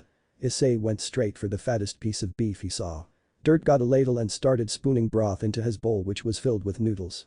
Naruto was boiling 2 eggs within the pot with one hand while using the other to eat the food that Mitsuri cooked for him. Mitsuri professionally picked out perfect portions of vegetables and meat to cook for both herself and for Naruto. The four continued to eat in relative silence, which was only broken by some small talk, a few old people joke from dirt, and the sound of the television in the background. They finished eating, cleaned up the tables and washed the dishes by around 8 o'clock. Dirt was the first to leave the shop as he joked about not being as young as he was before. Isay left afterward when he remembers that he didn't finish his weekend homework. Mitsuri went upstairs to prepare the futon for sleep. She, like Isay, couldn't exactly keep up with the energetic Naruto and Dirt and tuckered herself with the ball game from that afternoon. Naruto sat at the table playing a game for another hour to both entertain and accompany Kurama before the fox enters hibernation again. According to the fox, the world was finally starting to accept them as an inhabitant. This gave Kurama a longer waking period as the energy it takes to maintain their existence lessens. This didn't make Naruto worry any less for his friend. He had first-hand experience with the energy output that the fox was capable of. To see Kurama struggle for so long hurts. Especially when Naruto cannot do anything about it. Therefore, the blonde did the next best thing. He entertained the fox in every one of its waking moment. It was all he could do to thank Kurama for helping him so much. If Kurama can now stay awake for a measly 9 hours out of a week, then Naruto was going to give him everything that's worth that 9 hours. The blonde ramen shop owner smiled to himself as he heard the fox drift back into hibernation after a fun day of sports, food, and gaming. He turned off his game system and walked upstairs to join Mitsuri and sleep. The day was a fun day. Whoa. The shop looks extra busy today. What happened? Isay whistles out loud as he enters Naruto's ramen shop. He looks around for a seat and was pleasantly surprised to find that the usual table was clean and empty of customers. Ah, Isay-kun, welcome. Would you like me to bring you a medium pork ramen? Mitsuri walks by with a serving tray and smiles at Isay. That would be good, Mitsuri. By the way, why is it so packed today? It's because of Naruto-sama's newest special dish, the Uzumaki ramen. Kitsune special. The first customer who ordered it said. This smell. This taste. This texture. It's Yusaka-sama's special Kyuubi ramen. At another table, a group of men yells this loudly, cutting off Mitsuri mid-sentence. They each pour the contents of their bowls into their mouth as they cry tears of joy. Men. Take out your wallets, we must buy every last drop of this amrita. Yes sir. This waitress. Refill please. Yes, dear customer. Mitsuri smiles brightly and responds spiritedly to the group of men who were holding up their bowls. She turns back to Isay a moment later with an apologetic smile on her face. As you can see, Isay-kun, they said something like that. I'll be back quickly with your pork ramen, so why don't you grab a seat? Take your time. Isay waves the girl off and watches her leave to tend to the customers. He walks over to the table and pulls out his homework. Quietly, he ponders to himself, so that new special ramen wasn't a joke, huh? Much later. Thank you for your patronage. Standing at the shop's doorway with her waist bent, Mitsuri greets off the last customer in the shop. Whew, finally done. This was a surprisingly hectic day. Good work, Mitsuri. Naruto walks out of the kitchen while rolling around his shoulder to relax its muscle. He calls out to Mitsuri as she closes the shop's door. Your new ramen is surprisingly popular, Isay says this while he closes his notebook and puts it into his backpack. Jealous that you didn't get any? Naruto smirks at Isay cockily. If you get down on your hands and knees and beg to be my lab rat for the rest of your life, I'll give you some. Tempting, but a harem king bows down to no one. Erd is on a more successful path to being a harem king than you are cause, you know, he's rich as hell. Huh. Isay falls out of his seat and crouches down on his knees in pain. Cheap words will not bring me down. No, I mean, aren't you already down? Naruto gives the brunette teen a condescending look. Naruto-sama. What are these bowls of ramen doing here? Mitsuri pokes her head out of the kitchen entrance to give Naruto a questioning look and show off a bowl of ramen in her hands. Oh, I saved those for us. Bring them out, Mitsuri, let's eat. Naruto looks back at Isay as he says this. Oi Isay, take a seat already. I took the effort to save a bowl of special ramen for you. Eh? Ah okay. Isay sits back into his chair with a lukewarm reply. Here you go Naruto-sama, Isay-kun. Thanks Mitsuri. Mitsuri walks out of the kitchen with a serving plate filled with ramen bowls. She puts a bowl of ramen in front of each member at the table. Slurp, the sound of ramen being eaten echoed through the empty walls of the once crowded shop. Naruto, as always, breathed in the ramen like it was air and finished in 10 seconds flat. Mitsuri, who usually took her time, seemed to particularly enjoy the ramen Naruto made and finished before Isay. Isay finished his ramen at the regular time. Hey Naruto, this is the newest special you made. Yeah, why? It tastes the same as any other ramen you cook. I thought it tasted awesome, then again, all ramen is awesome. Oh right, you have a ramen fetish. I forgot. After finishing his bowl and giving it a final verdict, Isay tells Naruto his honest truth. Receiving the blonde's reply, he couldn't do anything but give Naruto a look before turning to Mitsuri. Hey, Mitsuri, what did you think of Naruto's ramen? I like the ramen very much. The smell is subtle but very pleasing to the nose. The end really whetted my appetite and lured me in to take another bite. The texture of the noodle was springy and chewy, but at the same time quite soft and made easy to slurp down. The taste was a bit diverse, but the end worked well and not overpowering the taste of the personally. I think that Naruto-sama's special ramen is on another league compared to my measly imitation. The silver-haired girl replies professionally without a tint of hesitation in her face. Naruto preens at the comment while Isay looks at the girl incredulously. How did you get all that out of Naruto's plain ramen? As if doubting himself, he takes another sip of his leftover broth and raises an eyebrow in a questioning manner. Naruto looks at Isay and Mitsuri with an investigative expression before clapping his fist on top of his palm like he just figured out something. Isay. Yeah, Naruto. You didn't finish your homework, did you? I did most of it already. I just have a bit more before I'm done. I'll do it at home or something. Do it here. I'll check it when you're done. Naruto stares Isay down with a dangerous glint to his eyes. In response, Isay pulls out his homework again and begins working on it. While you do that, Mitsuri, let me help you with the dishes. Naruto stands up and carries the emptied ramen bowls to the kitchen. Thank you, Naruto-sama. Mitsuri gets up and follows after the blonde to the kitchen. This is because I called his ramen plain, isn't it? After the two leaves, Isay looks up from his homework and stares at the kitchen. He says this before he goes back to his homework. Inside the kitchen. Did you give Isay the plain ramen, Naruto-sama? Mitsuri asks Naruto this as she passes a rinse dish for Naruto to dry. No, all 3 bowls were the special ramen that Kyuubi no Yasaka sent through the letter. But Isay said it tastes like your regular ramen while I tasted something so incredible, it felt beyond my comprehension. That's probably because the special ramen is a yokai dish. A yokai dish? But there were customers who. Those are probably the people the Yokai Association sent to check up on us. So they were yokai. I did not notice it at all. You're still relatively young for a yokai. Don't worry too much about it. Yes, Naruto-sama. Hearing this, Mitsuri nods her head and continues to clean the dishes. Outside the kitchen. Isay, what are you doing? After he and Mitsuri finish cleaning the dishes, Naruto returns to the restaurant proper and immediately lock on to Isay as the brunette organizes his homework on the table to make the ink resemble the shape of a naked woman. I'm creating a ritual to summon the Oppi gods and ask them to grant me knowledge. Glaring at the pages in his hands as if they were puzzle pieces, Isay answers Naruto's question without breaking his concentration. Carry on then. Naruto gives a mystified nod and walks to the table to turn on the game system. He keeps Isay in his peripheral in case the brunette breaks more than he already is. Call me if you need any help, Isay-kun. Mitsuri smiles and takes up a broom to begin sweeping the shop clean. Thanks bro. Isay grunts to Mitsuri and carefully lays down the next piece of homework into his ritual circle. A week afterward, a certain red-haired high schooler received a letter from her equally red-haired brother cautioning her of the new Yokai faction in Tokyo. The new faction already claimed a small shopping area near Kuo Academy as their territory, and they seem to have made their headquarters near a small ramen shop in the center of the area, where they are spotted to often have seemingly unorganized grouped meetings at. The red-haired girl was warned to be extremely cautious whenever they are near the shopping district. Ring a ding. Yo, I'm here. Isay walks into Naruto's ramen shop with a slouch. Mitsuri waved at him with a smile as she finished writing down a customer's order. Naruto poked his head out of the kitchen to give Isay a quick sup. Before ducking in again to fill out Mitsuri's newest order. Seeing as they were busy, Isay stalked to the usual table to find the dirt, who has been missing from the shop for a week, was there sipping his drink. Isay was mildly curious to see that the middle-aged man was wearing a collared Hawaiian t-shirt and a pair of shorts instead of his usual worn-out business suit. Yo, Dirt. Where have you been? Isay asks as he sat down on his usual seat, opposite of Dirt. He began pulling out some worksheets to review. Ah, Isay-kun, you're here.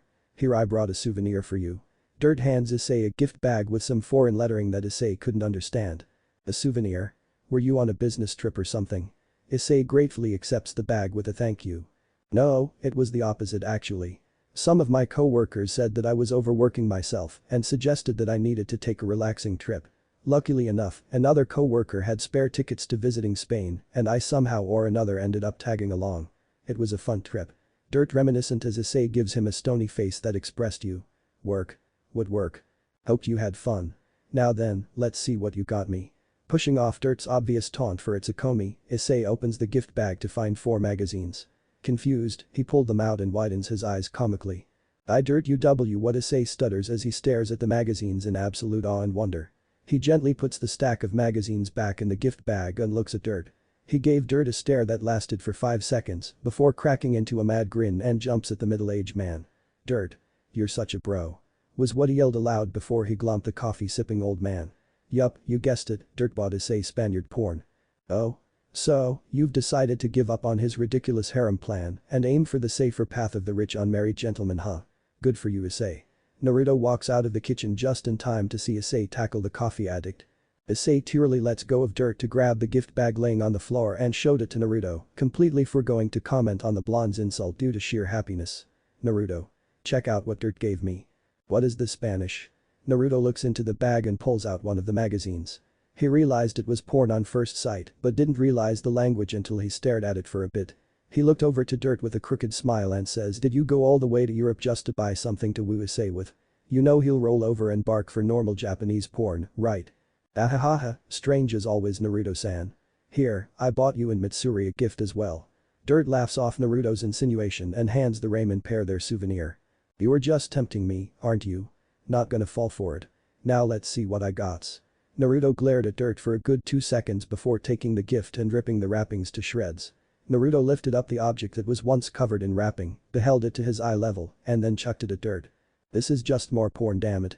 Dirt seemed to take great amusement in Naruto's expression as he chuckles at the flying magazines being thrown. Mitsuri's tight expression seemed to agree with Naruto's mad accusations, but unlike the blonde, she politely sets her porn back onto the table. Isay gave her a puppy dog look that she understood immediately and gave her approval. The brunette teen beamed with happiness, so much so that even Mitsuri's sweat dropped a little. Naruto glanced at Isay's happy expression and scowled. "Why are you so happy, don't you have your midterms coming up soon?" Seeing the boy's devastated face almost made Naruto's day, almost. It would have made his day if Isay didn't look like he remembered something horrible. That devastated expression only told the blonde one thing. Isay forgot about his midterm exams. The blonde sighed to himself and looked at Isay in exasperation. "Relax, we still have time to cram. When are the test dates?" Naruto prodded the boy on the ground. Isay looked at Naruto with dead eyes of resignation. It was the eyes of a soldier going into a war on the losing side. The eyes of a defeatist. He moved his lips and muttered tomorrow. Mitsuri stared at Isay in disbelief. Naruto slammed his head onto the table and Dirt chalked on his coffee. Together they yelled, "How could you forget such a thing until the last minute?" Isay responded with a dry cracked chuckle and a far-off look. Naruto scratched the back of his head and sighed before walking towards the madly chuckling brunette. He grabbed the teen by his collar and dragged him to the second floor of the ramen shop to study. "Mitsuri, close up. Dirt, get a big crate of some strong black coffee. We got approximately a 12-hour all-nighter to cram months worth of knowledge into this fool." Upstairs. 12 hours remaining until school opens. According to Isay-kun's report card, his weakest subject is English and social studies. He is proficient in math and science, Aka failing slightly less than usual, and is in the middle ground with Japanese. Mitsuri reads off of the newest report card she got from Isay's school. "According to the potential tests that I got glimpses of when hacking the school database, it is safe to say that we should spend the most time focusing Isay-kun's studies on English, Japanese and science, as they are the hardest ones." Isay started when he heard Mitsuri said something strange. "Wait, did you just say you-ha?" "Since my job involves me making many connections. I am quite capable in the English and social studies department. I take up on being Isay's tutor for those subjects." Dirt cuts in before Isay could somehow distract himself. "I am quite adept in the math and science area myself, so I will help Isay-kun with that." Mitsuri gives her 2 cents after Dirt gave his. "In that case, I will take Japanese on for myself. We'll each split our subjects into 2 5-hour margins and 1 2 hours. I will take the 2 hours margin. Mitsuri, please give us the potential questions as well as the most probable answers. Dirt, you will go first." Naruto gives out quick and precise orders to his 2 accompanying teachers. Isay could do nothing except for sitting in the background making a nervous face at the Spartan course he's being targeted with. "Oh," and Isay Naruto finally turns his gaze back at the boy on his knees. "If you so much as dare to slack off for even a minute, these," he pulls out the stack of 12 magazines that Dirt graciously got for Isay, "will never reach your eyes again." Naruto kawarimied the magazines with the air inside of his closet for dramatic effects. It had its intended results as Isay's face grew ashen white. Dirt sat down next to Isay and sympathetically pat the boy on his shoulder before saying, "Let's begin, Isay-kun." The teen could only nod and looked at the worksheet Mitsuri prepared for him. 10 hours 45 minutes remaining until school opens. Dirt flips a page in his hand. Isay swallows his saliva noisily in anticipation. Naruto silently plays a portable GS game. Mitsuri prepares the study material for both herself and Naruto. After a small eternity for Isay, Dirt puts down the worksheets. Isay-kun. Yeah? You pass. Yes. Isama has not forsaken me. But the minimum required score for a normal student. However, with your current grades in the report card, I'm afraid you're going to need to make a much better grade on the test. Nu, Isama, why have you forsaken me? But the bored look, Naruto peeks up from his GS and says, that's one magazine Isay. Isay jumps back up and snatches his worksheet from Dirt's hand. The moment it touches the table, he starts stabbing away at it with his pencil. 8 hours 5 minutes remaining until school opens. Isay slumps down onto the table and drools with his mouth agape. His eyes lost their usual gleam and he begins loudly snoring. Is he asleep? Naruto, on hearing the snoring, looks at Dirt who's grading a big stack of paper that Isay somehow managed to write. He's finished with all his work, so I'll allow him some rest.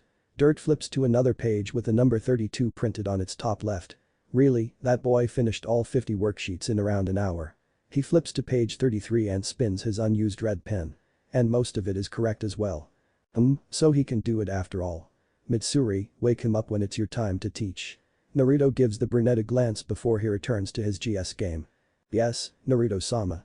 Without looking up, Mitsuri organizes the worksheet that she and Naruto will teach Isay, all while calculating how much time she can afford for Isay to have a bit more rest. 7 hours 10 minutes remaining until school opens. Isay opens his sleepy eyes and sees Mitsuri looking down at him. He realizes that he's sleeping on Mitsuri's lap and he chuckles. Mitsuri, I had such a strange nightmare. Mitsuri tilts her head at the slightly hysterical Isay, which prompted him to continue.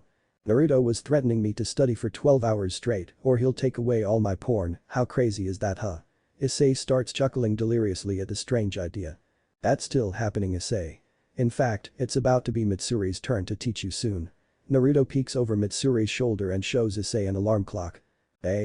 Bolts up from Mitsuri's soft, comfy and manly lap to exhaustively look at Naruto, who still has his game in his other hand, and then at Dirt, who's sipping his coffee. Isay gives Dirt a distressed look and the middle-aged man returns it with a smile and mouthed, it's still good. Your magazines are still safe. The brunette visibly slumps down to knees in relief. It's good that you're awake now, Isay-kun. Should we start? Yeah. Isay nods tiredly and sits next to Mitsuri at the table. 5 hours 30 minutes remaining until school opens.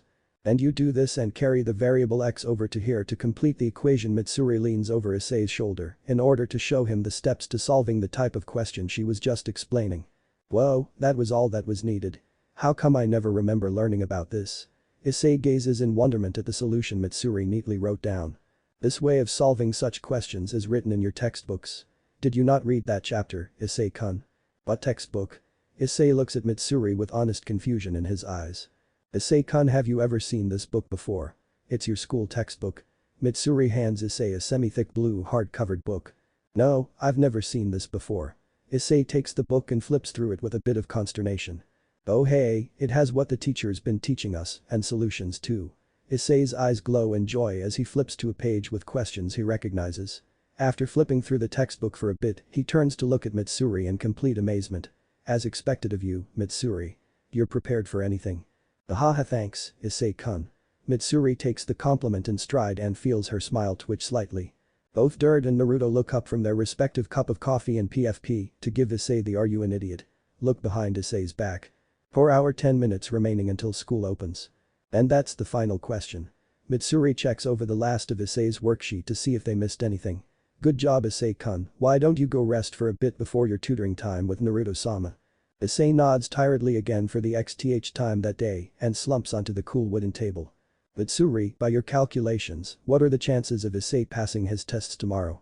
Considering the fact that he knows most of his exams question by heart now, he should be able to pull his average up to above the passing requirement. That's good. Prepare the guest students. Let him sleep for the rest of the night. Yes, Naruto-sama. Is it because you care for his health that you let him sleep in, or is it because you're too lazy to teach him yourself? Dirt smirks at Naruto and helps Mitsuri drag Isay's dead body to one of the prepared guest students. A little bit of both. Naruto gets up from his spot and walks out of the room to go downstairs. Start sleeping first, I'm gonna go for a walk. Yes, Naruto-sama. Good night, Dirt-san. Mitsuri crawls into the furthermost left futon, the one that's next to Naruto's, and begins to sleep. Have a good night, you two. Dirt picks his spot and takes his spot in the futon next to Isay's, who's the furthermost to the right. Good night, you two. Naruto closes the door behind him and walks down the stairs. Once he's in the shop's dining area, he heads towards the entrance. He unlocks the door, leaves the shop and locks up after himself. Afterward, he begins walking down the empty street. Alone, he speaks aloud. Hey Kurama, you think we got enough in our tank to shape a permanent Godama? We can make up to 3 temporary ones with full power at our current capacity, a permanent one will have some restrictions. What do you have in mind?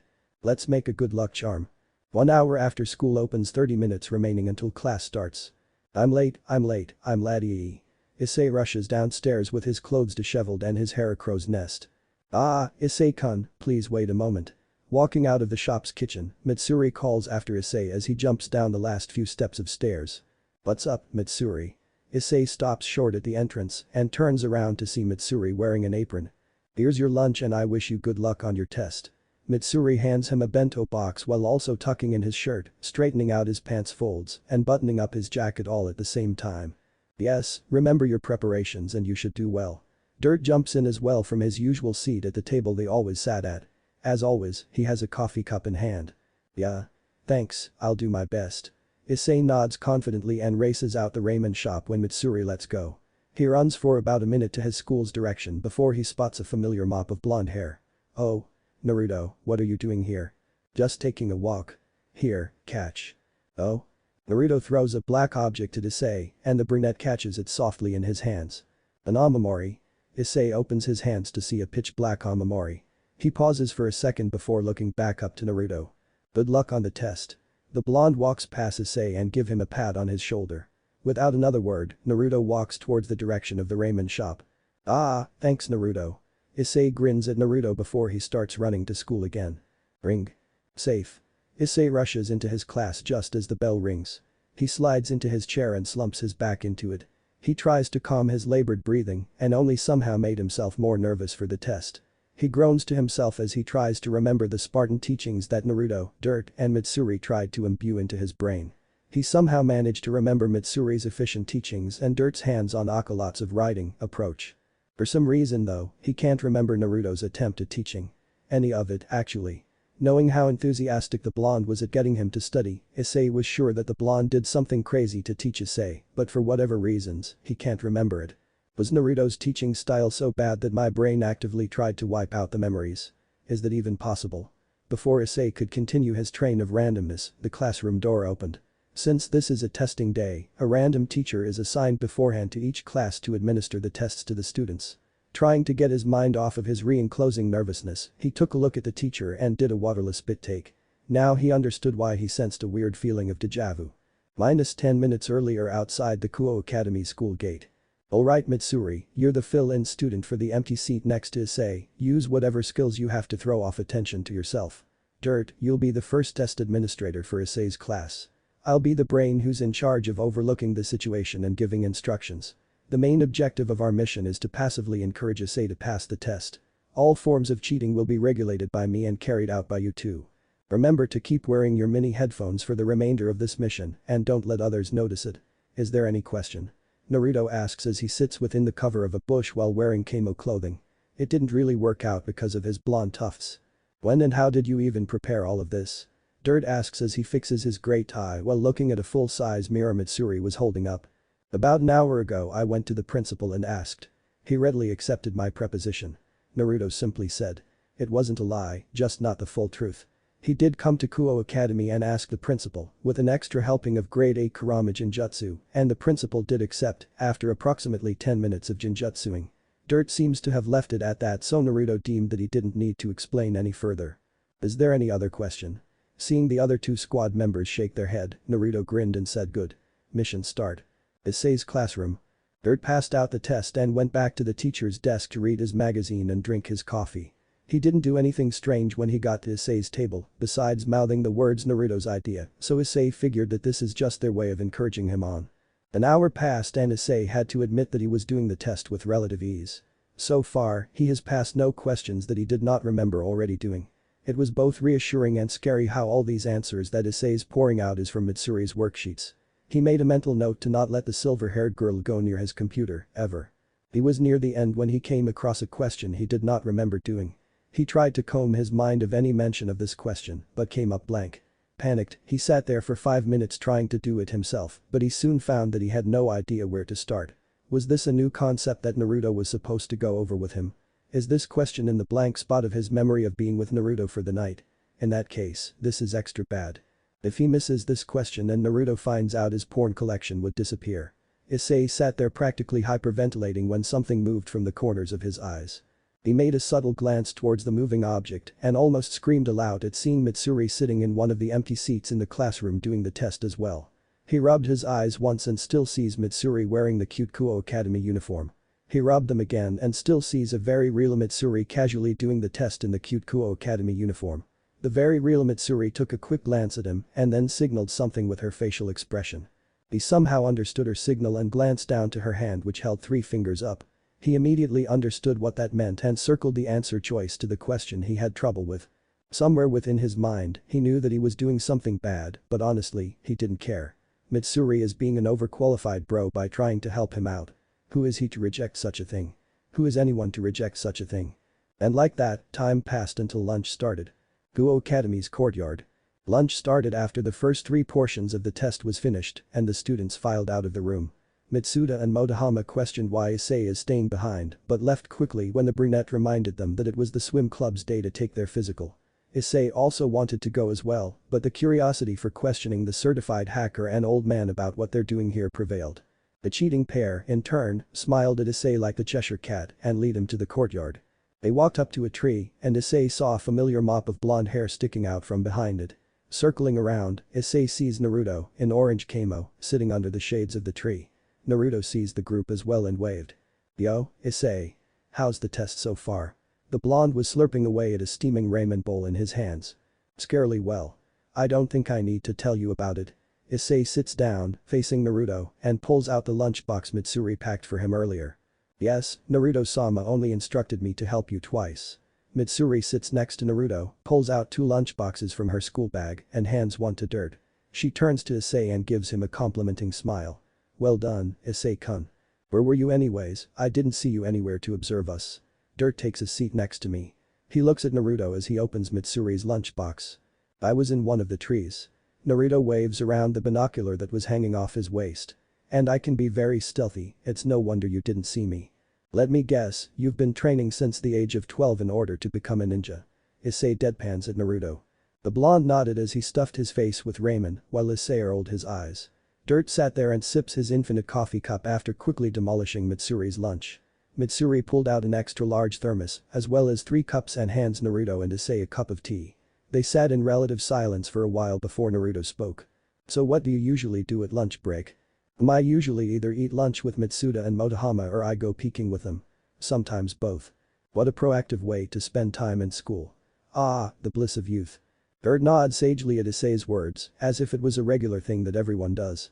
"What did you do when you were in school, Naruto-sama?" "Oh, you know, the usual.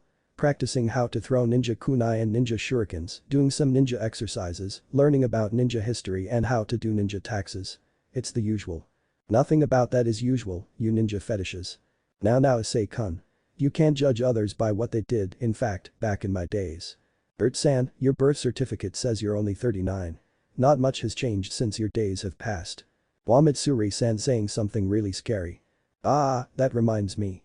So, you can hack, huh, Mitsuri?" "Yes, but I'm still a novice at it. Naruto-sama is still teaching me some of the deeper inner workings." "Oh ho, as expected of the mysterious blonde foreigner. You're working hard to fill out your list of character cliches, aren't you, Naruto-san?" Dirt puts down his coffee cup and sarcastically applauds Naruto.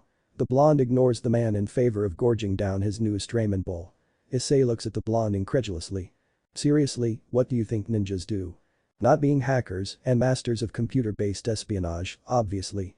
Hacking was something I learned after I stopped being a ninja." Naruto twitches his head and upper body towards an odd angle mid-sentence, cutting himself off before he looks back to Dirt and Mitsuri. Pointing at the two, he gives Mitsuri and Dirt quick instructions. "Dirt, hide. Mitsuri, extra cute smile, aim it at Isay." What Isay's eyebrows raise when Dirt, who seemed to have understood Naruto, immediately jumps into a bush next to the tree he was previously leaning on. Yes, Naruto-sama. Mitsuri snaps her fingers in front of Isay's face to bring his attention over to her before she gives him a literally blinding smile. Wah. Isay covers his eyes at the sudden influx of light and screams, "What's going on? Mitsuda, do you see what I'm seeing?" If you're talking about Isay's companions then yes, I'm seeing it too. Isay's ears twitch as he rubs tears out of his eyes. He turns around to see Mitsuda and Motohama through bleary eyes. They are stiffly standing a distance away. It must have been because he wasn't seeing clearly, but why does the two have pained expressions on their faces? Huh? When did you two get here? Isay, you bastard. Ditching us to go eat lunch with two hot ladies. Go drown yourself beneath Tokyo Bay. Yeah. While we were looking all over for you, you were hanging out with two beauties. Go jump off Mount Fuji. Without answering Isay's question, Mitsuda and Motohama run off in the other direction while screaming this aloud. What? Isay looks at the two in confusion and turns around to ask Mitsuri and Naruto what's going on. He freezes when he gets a look at Naruto. Gone was the orange camo, face paint, and binoculars. Now they've become a form-fitting button-up shirt, light makeup and a pair of seductively hanging glasses. Naruto was dressing up as Naruto-sensei again. This time though, he dressed in a Kuo Academy female uniform and has his hair flowing freely instead of the tight bun from before. It took Isay a total of 3 seconds before a light bulb popped into existence and dinged. Seriously? Stop doing that. Isay gets up from his seat and lunges at Naruto. Ha ha ha ha ha ha. Naruto deftly dodges Isay's lunge and quickly runs off at a just slow enough speed for Isay to still try and catch up to.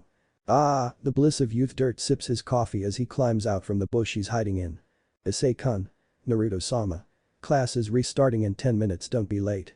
Mitsuri sips her tea from her seat and reminds the two people running across the schoolyard. Get back here, you idiotic prankster. Ha ha ha ha ha ha. Chapter 3. Coffee Ramen. Ah, it's been a while since I've seen the shop as empty as it is today. Naruto loafed on the usual table in his ramen shop.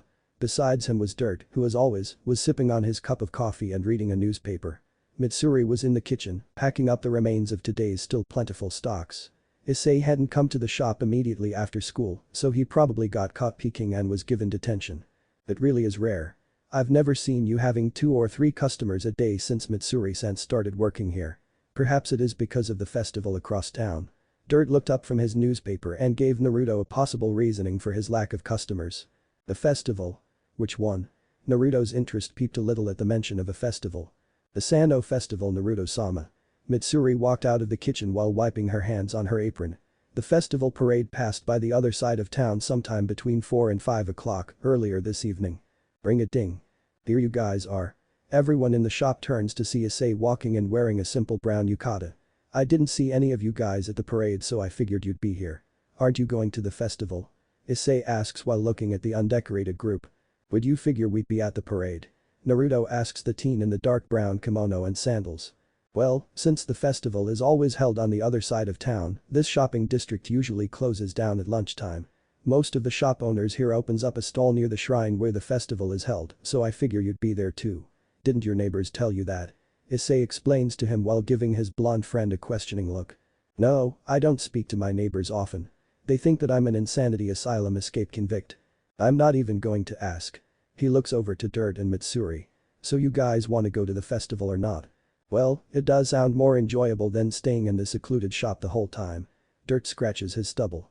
It would be nice to see what a festival is like for once. Mitsuri glances at Naruto to see if he wants to go. She would gladly stay behind with the blonde if he chooses to not go. The festival, huh? Sounds fun, let's go.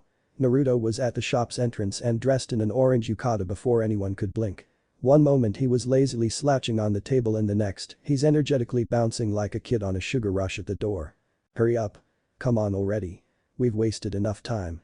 The blonde runs out of the entrance and headed in the wrong direction. Ah, wait for me, Naruto-sama. Mitsuri chased after the blonde in orange, also going in the wrong direction. Hey. Where are you guys going? The temple is that way. Isay bounds out of the shop and tries to get their attention. He ended up having to chase them while yelling wrong way. Ah, the blessing of youth. Dirt walks out the shop last and locked the door for Naruto. He then leisurely followed the noise of Isay's yell while sipping on his cup of infinite coffee. Wow, so that's the shrine, it's surprisingly crowded everywhere. Mitsuri looks around in wonderment. They have not passed the shrine's gate yet and the young yaokai was already feeling a bit swamp. Discreetly, she moved closer to her blonde master who has lost his earlier hype and went back to his usual lazy impassiveness. Of course, this is a traditional festival. Practically every neighborhood is here. Isay answered Mitsuri's silent question while weaving through the crowd. Though I honestly have no idea what this festival is celebrating, I can definitely say I know some awesome food stands. Ah, if youth keeps up like this, our honorable olden traditions will come to an end. Dirt contemplates aloud while actively doing his best to keep the group together. Because it's so crowded, everyone needs to make room for each other to maneuver. Dirt took it on himself to maintain the group within a close enough distance to where they can locate each other by sight or voice. I wonder if they have ramen here, Naruto asks a question with enough volume to reach Isay, the makeshift guide to the festival for the group. The ramen chef looked around some of the stores near the shrine, but found nothing of interest. There were a few toy shops and a couple of kimono rental, but nothing that really connects with the blonde. If you want ramen, just go home. Isay deadpans at his blonde friend's obsession to the noodly treat. I think they sell yakisoba at the stands in the shrines, Naruto-sama. Mitsuri suggests as she continues to stick near the blonde. Everyone, we've passed the front gate. Gather up or you'll get lost. Dirt comically inputs as they walked under the red wooden shrine gate and into the temple ground. TFFT. We're not kids, Dirt, I don't think we can get lost even if we want to. Before Isay could continue his retort to Dirt's advice, a sudden crowd appeared out of nowhere and passes through the gate just after them. Like a certain comedic scene that tends to show up from time to time in some dating sims, Isay, Dirt, Naruto and Mitsuri got separated, each member dragged off by their own little crowd. Seriously? What the heck? Was all that Isay could yell aloud against the physical embodiment of the humorous force acting imposingly to his words. In an act of defiance, he reached past the barrier of his little crowd in order to grab onto one of his friend's hand. He managed to grab onto a soft, effeminate and yet somehow manly hand. Feeling like he already knew whose hand it was from his sense of touch, he pulled the hand and its person out of both their respective crowds. Not wanting to be dragged around by mysteriously illusional crowds again, Isay wasted no time to get out of the entrance area and paced quickly to the temple area, all while not letting go of Mitsuri's hand. I think we're safe from that mysterious crowd now. Isay relaxed himself after making it to the stall area, which is too disjointed to have mysterious crowds appearing without him noticing. Hey Mitsuri, did you see where the other two went? He turned around to ask his silver-haired friend when he widened his eyes at the person he saw instead. The person is blonde and has blue eyes. The person is wearing an orange outfit. The person has a droopy-looking stare aimed at Isay. The person is, however, not Naruto or his strangely realistic disguise, Naruko. The person is female. Her ponytailed blonde hair is a paler and more ethereal shade of blonde than compared to his friends. Her eyes, while blue, is leaning more towards greenish, and the blank stare that she was giving to Isay seemed more natural due to the lack of light flecks reflecting from her pupils. Her body is beautifully curved and much more natural than compared to his blonde friend's proportionally outrageous disguise. The girly young woman before him is extremely charming and someone he does not know, and he's still holding her hand. Ding. I'm sorry for dragging you around like that. Quickly letting go of the strangely manly hand, Isay backed away from the blonde beauty and bowed his head to a near 90-degree angle. He held his head like that for another few seconds before raising it again to look at the girl. She had a knuckle in front her mouth as if to cover up whatever sound she was making, and she was shaking from what seems to be laughter. Yes, that is definitely laughter she's trying to cover up. Wow. Fooled ya. The blonde whispered in a low volume while giving Isay a shit-eating grin. It took the brunette a few seconds to process the words, another few seconds to understand its meaning, and a few more to recognize the originator's voice. Naruto. Dirt. He saw the crowd coming from behind them and made to warn the group, but they didn't heed his warnings. Isay-kun seemed to have had a smart aleck answer readying for a mission when the crowd made impact. As expected, the little group was splinted apart. He managed to sidestep the crowd and dodge the wave, but the others weren't so lucky. He saw Isay dragging Naruto away to the stalls and Mitsuri getting dragged towards the praying ground. Ah, it looks like I managed to lose them anyways. Oh well, we'll probably meet up again. Let's see, where's the coffee stand around here? The middle-aged man sighed as he blended into the crowd while sipping his coffee. Mitsuri. She managed to finally escape from the bondage of the crowd too late. Looking around, she couldn't find a trace of her master's incandescent blonde hair. Wilting noticeably, she begins her trudge back to the temple grounds entrance in hopes of finding her lord when she notices something in her hand. Confused as to when it had gotten there, the silverette opens a letter in her hand. In it were 100,000 yen and a note that states. Looks like we got separated, sorry Mitsuri. Here's some money, enjoy yourself. I'll meet up after a bit, hopefully with the others as well. Have fun. Ahaha, Naruto-sama. What did you expect me to do to be putting in so much money? She giggles a little at her chosen lord's antic before taking him up on his offer and walk to the stall area to enjoy herself. Naruto and Isay. Oh come on. Don't be pouting, it doesn't fit you. Naruto said to Isay as he bit on his candied apple. Besides, I would have thought that you'd get used to this by now. He looks over to the pouting Isay who's questioning his sensuality. The brunette keeps muttering something on the line of it's a guy, it's a girl, the guy's a girl, and the girl's a guy in the back of his mind. Naruto decided to hold back on messing with his hinge technique for a while. It wouldn't do if Isay were to start suspecting every hot female he sees and interacts with as a certain blonde in disguise after all. Boy, stop muttering already. Didn't you want to enjoy the festival? Here, eat this. Naruto gave Isay a slight scowl and shoved a cotton candy he got earlier into Isay's hand. It effectively snapped the brunette out of his trance as he confusedly looks between the sugary treat and his blonde friend. Ah thanks. Isay gave his thanks before joining the blonde in eating the treats while walking around the stall area. Huh, this is pretty good, where'd you get it? He finishes the cotton candy fairly quickly and asks Naruto, who finished his candied apple at the same time. A few stalls back. The guy gave it to me for free when I gave him a cute smile. Naruto flashed Isay a cute smile that had previously enraptured many stall owners. Isay mentally admitted that he would have also fallen for it too if it was not for the wielder's confession. You dress like that to get free food. Isay deadpans at Naruto's strange habits and its reason. The ninja excuse was random enough to fit Naruto, but dressing up to get free food sounds a bit too much for the blonde. Nah, I do it to mess with people. Spook them a little and make them double think themselves. It's hilarious. The blonde openly responds to Isay's deadpan. He didn't miss the brunette's flinch as the boy thought of his situation. Catching a whiff something good smelling from nearby, Naruto grabbed Isay's arm and led him to the smell of more delicious and most likely free food. Hey old man, can I get 2 of that serving? Naruto calls out to the stand owner who was concentrating on making his takoyakis. Haha, anything for you sweet. The man laughs at Naruto's direct attitude and looks up from his work. He cuts himself off as he recognizes something after seeing the blonde male, currently female, in full. The man squints his eyes and took 2 noticeable whiff of air before he opens them again in surprise. Uzumaki-san, is that you? Naruto took his turn scrutinizing the man, he seemed familiar, but the blonde couldn't quite put a finger on it. Flashing his chakra to activate his chakra sensing thingy power, a certain group clicked into his mind. Ah, you're the one of the scouts. Bingo. And in one try too, good job Uzumaki-san. Here's a prize for naming me right on the first try and almost fooling me with your disguise. The scout takoyaki stand owner handed Naruto his order of 2 boxes of takoyaki. How'd you see through the disguise? I thought I did a good job at hiding my identity. Naruto accepted the box offerings and handed one to Isay who wasn't paying any attention at all to the conversation in favor of ogling a pair of cute girls walking by. Leave it to the hormonal teen to have tact in the weirdest places and circumstance. It is a good disguise, but you should realize that nearly everyone I work with is also in disguise. I have a way of telling what's underneath a physical mask.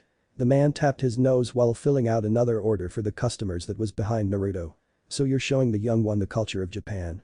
I would be if we didn't get separated. Naruto stepped out of the way as the scout handed the customers behind him their orders. The haha crowded temples tends to do that to people. The man laughed aloud and splattered some more of the batter onto the hot pan.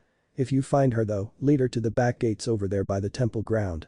She's living in the human world, but that doesn't excuse her from having full enjoyment with our side of things. Who knows, maybe she's already there. Will do. Thanks for telling me. The blonde nodded to the suggestion and walks off, dragging Isay along by his yukata's collar as he wears a perverted smile from seeing an accidental panty flash. The blonde flashed his chakra once more to use his chakra sensing thingy power to locate Mitsuri. She was on the other side of the stall area, at the gaming stalls.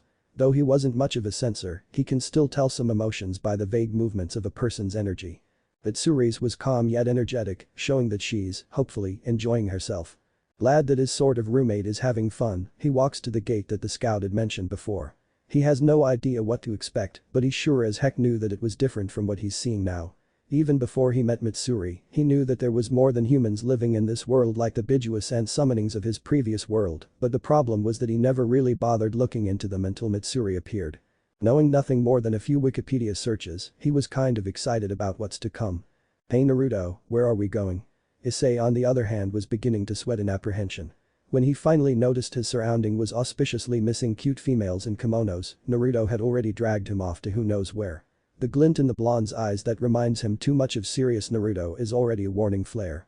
The fact that human activity was thinning out and dead trees were becoming more prominent by the second wasn't doing much to help. "The fun place that my friend suggested, I see it right over there," Naruto said as he points towards an aged shrine gate surrounded by walls. The oppressive aura that was visibly surrounding the shrine gate made Isay gulp aloud. "Fun? You sure this friend of yours is trustworthy?" "No, not really." The blonde answers in complete honesty. If this was an attack, he'd just either kick some ass or Kyuubi Harasahin out of here. He's not that worried, unlike his profusely sweating friend whom he's still dragging around. As he steps into the gate's vicinity, a nearly untraceable pulse of power vibrated from the gate and touched both teens. Naruto felt his chakra surge forward to counter the power, and he felt the inactive Godama in Isay's pocket do the same. The power retreated back to the shrine gate and the oppressive aura from earlier dissipated. It seems that was the gate's anti-human function. Maybe he should look into whatever that power was. It certainly wasn't chakra, not that the humans of this world produce much of the energy substance to begin with, being with no chakra coils and all. He let Isay walk on his own again and motioned the teen to follow him past the gate. The difference between the inner and outer portion of the gate was tremendous. Outside is a small field surrounded by dying grass and trees. Inside is a bustling festival that's even more hectic than the one outside. Stalls surround shops that were surrounded by yaokeis, some in their full yaokai form, while others, still human form, crowding everywhere. "Wow, since when did they make a costume area here? Figures that your friend would be into cosplaying," the brunette boy said as he whistles and gives the cross-dressing blonde a grin. It's impressive that he's never heard of it before, but that's probably because he didn't know the right people to talk to. Naruto grinned maniacally when he saw an 8-foot-tall Oni making delicate sweets and a little girl arm wrestling something even bigger than the Oni elsewhere. This was going to be fun. "Mitsuri. Ah, you're the youngling scout." Both Mitsuri and the takoyaki stand owner pointed at each other out as they recognized one another. The stand owner was focusing on making yet another great batch of takoyaki when he heard a familiar voice ordering a box and looked up to see who it was. Mitsuri was finishing with raiding the gaming stalls and getting some great prizes that Naruto-sama would have enjoyed when she got hungry and decided to get some takoyaki. "So the boy still hasn't found you, huh?" The man packs up some takoyaki into a box and shuts off his grill. He hands Mitsuri the box filled with takoyaki. "I trust that Naruto-sama will find me sooner or later." Mitsuri accepted the box and reaches into her sleeve to get some of Naruto's fund. The man stopped her by saying, "No need, that one's on the house. I'm closing down anyways." "Really? But it's still so early." "Nah, I'm moving on to my main job." "Hey youngling, mind answering some question?" The man closes walks out the back and motioned Mitsuri to follow. "Your main job?" Mitsuri made no attempt to follow the man, but she didn't retreat either. The man was someone that she is well acquainted with, so she can somewhat feel that he won't hurt her. She decided it best to gather more information on what the man wanted to begin with. "Yes, a scout, or rather, your scout. It's been a while since I've been stationed here to monitor your activities. Usually, we'd leave it off if the yokai and their host agrees to live together.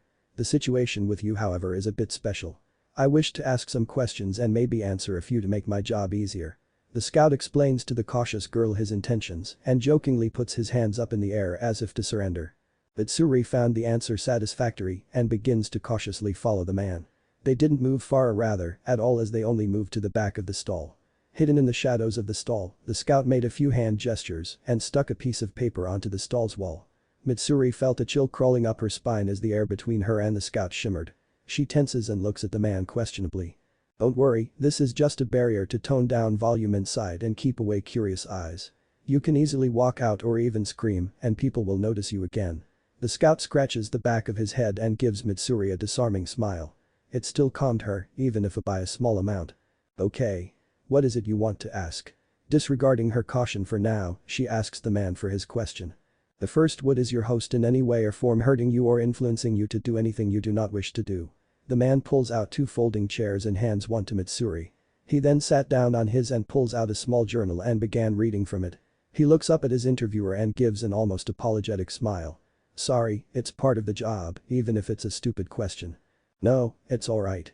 Mitsuri smiles demurely as she slightly relaxes some more after seeing that the man was speaking truthfully, according to Naruto-sama's lie-sensing lessons.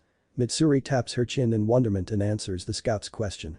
"Naruto-sama has been very kind to me. He never asked me to help him with his shop, even though I was staying in his house for free. He stated outright that he has connections to let me go wherever I wished whenever I wished, and he even taught me skills that are usually not taught but learned through experience. Overall, Naruto-sama has been a perfect host."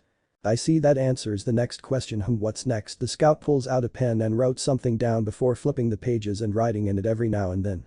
He asked her a few more questions such as would you prefer staying with a yokai family over a human family? And does he feed you properly?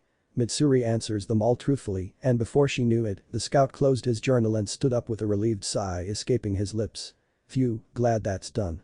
Thanks for answering the questions, youngling, this'll help me finish off some paperwork much more efficiently. No problem, please come and visit our shop if you really want to thank us. Mitsuri gave him a winning smile as she shamelessly advertised her shop. She made to walk back out of the shadows when the scout stops her to tell her something more. Ah, hang on a sec. Earlier, your host came by and showed a certain skill set to me without noticing. I never noticed before, but now that I did, I'll have to report it to my superiors. Tell me, do you think your master is special in any way?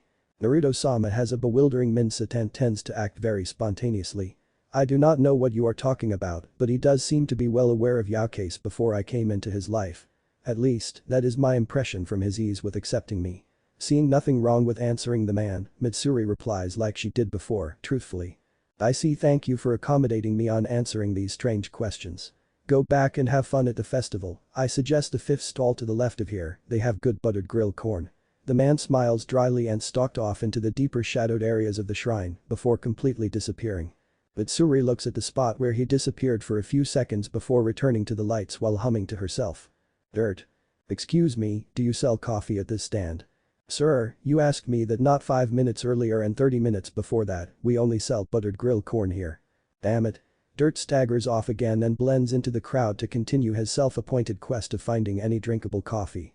A few seconds later, a certain Silverette walks by and orders a serving of the corn as suggested from her earlier companion. Naruto and Isay. Seriously, this place is really elaborate. Isay looks around in awe at the stalls and shops they still haven't been to yet. There are so many places that each have their own yokai-related specialty.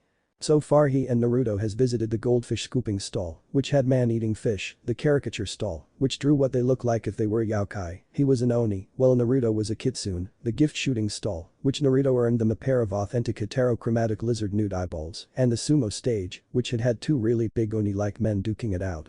This place was freakishly amazing. We've been here for a while, maybe we should go and find the others now.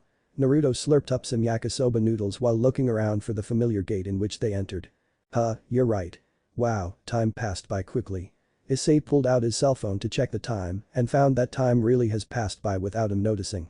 In his moment of procrastination, he displaced his thoughts from being mindful of the crowd and bumped into someone. He fell down and looked up to see a half-drunk man. Ah. Watch where you going, brat. The tipsy man glared down at Isay and squints his eyes. He looks over to Naruto and scowls prominently. Ah. Why the hell are your kind doing here? Before Isay could react, the man grabs him by the collar of his yukata and heaved him up in an incredible display of strength. The now threatening-looking man made to say something but stopped when a hand grabbed his wrist. Please let my friend go. In his panic, Isay made a half-turn to see who had said that. He identified his savior as the now de-disguised Naruto, glowering at the man who held Isay. The man yelped and dropped Isay on his rear once more before pulling his wrist out of the blonde's hold. Naruto stepped in front of Isay and continued glowering at the man. The man glared at both Isay and Naruto as he rubbed his wrist, and Isay was just confused and scared shitless at the sudden atmosphere of near violence. It continued this way for a few more moments before another man broke through the crowd and ran towards the man who grabbed Isay. The newcomer patted the offender on the back to grab his attention, and then the two had a heated whisper discussion. It was really a half-whisper conversation seeing as the drunken man said everything in full volume. Isay heard a few lines like but they're probably host. Why they here visit fun is all but couldn't make heads or tails of their conversation. Sooner or later, the drunk conceded to the other man and stepped back. The other man stepped forward and bowed his head towards Naruto's and Isay's direction. Ah, sorry about that. My friend had a bit too much spirits and couldn't tell where he was. It was an honest mistake. Sorry about that. The man looks up with a goofy half-crooked grin and silently asks for an acceptance to his apology. That's okay, just please be more mindful of others. Naruto nodded slowly but still kept his glare. The man bowed a second time before turning to drag his drunk friend away. Just as they disappeared into the crowd, Naruto turns around and pulled Isay onto his feet. He then grabbed Isay's hand and walked off in the opposite direction of the other two. So what was that about? Isay breaks the uncomfortable silence that persisted as the two walked. Naruto paused and lets go off Isay's hand. The blonde turns around and Isay could literally see the change from serious to droopy on his friend's face. He looks at Isay with a lazy demeanor and gave a slow blink before saying. No idea. Probably just some drunken rambling. Naruto simply said while giving Isay his lazy stare. Isay didn't believe one bit of that but decided that if his friend was going to keep silent about something, then he should just let it be. It's not like he even understood what that something was. He just knew that him being there drew the man's aggression. Perhaps he's the father of one of the girls that he, Mitsuda and Motohama peeked on, that would explain a lot of things. They walked in silence once more though this time, without any of the thickness of the earlier atmosphere. Once they made it past the worn gates from earlier, they walked to the stalls area. Naruto turned his head a few times as if to look for something, and Isay followed along. He saw a flash of silver moving in the crowd and called out. Mitsuri. The silver head paused and turned to the voice.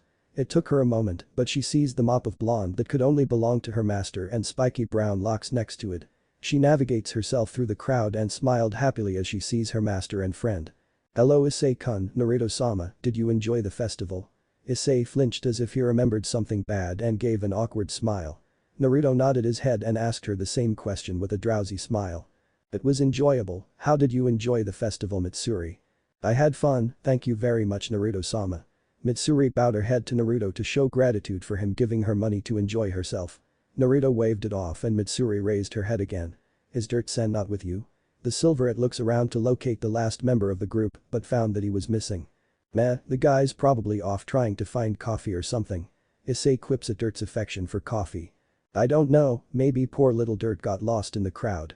Naruto follows up with a grin.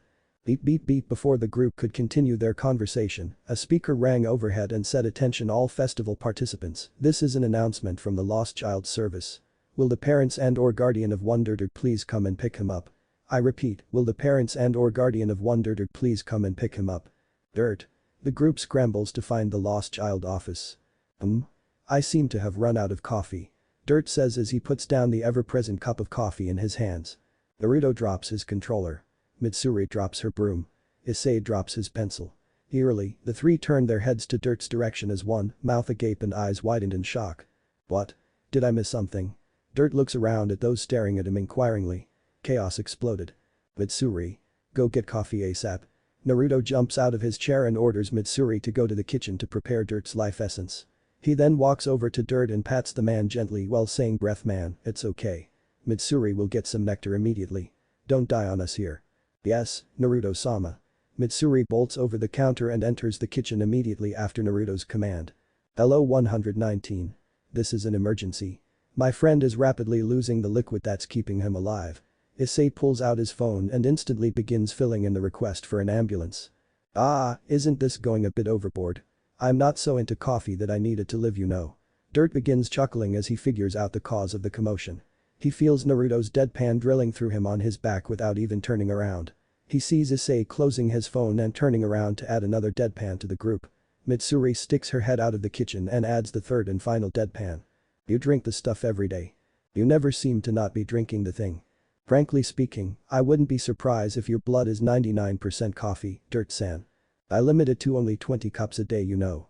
That's still a lot. You, so mean. And here I was hoping to teach you kids the ancient art of coffee making. Dirt attempt to pout which caused Isay and Naruto to back off while Mitsuri stuck her head back inside the kitchen.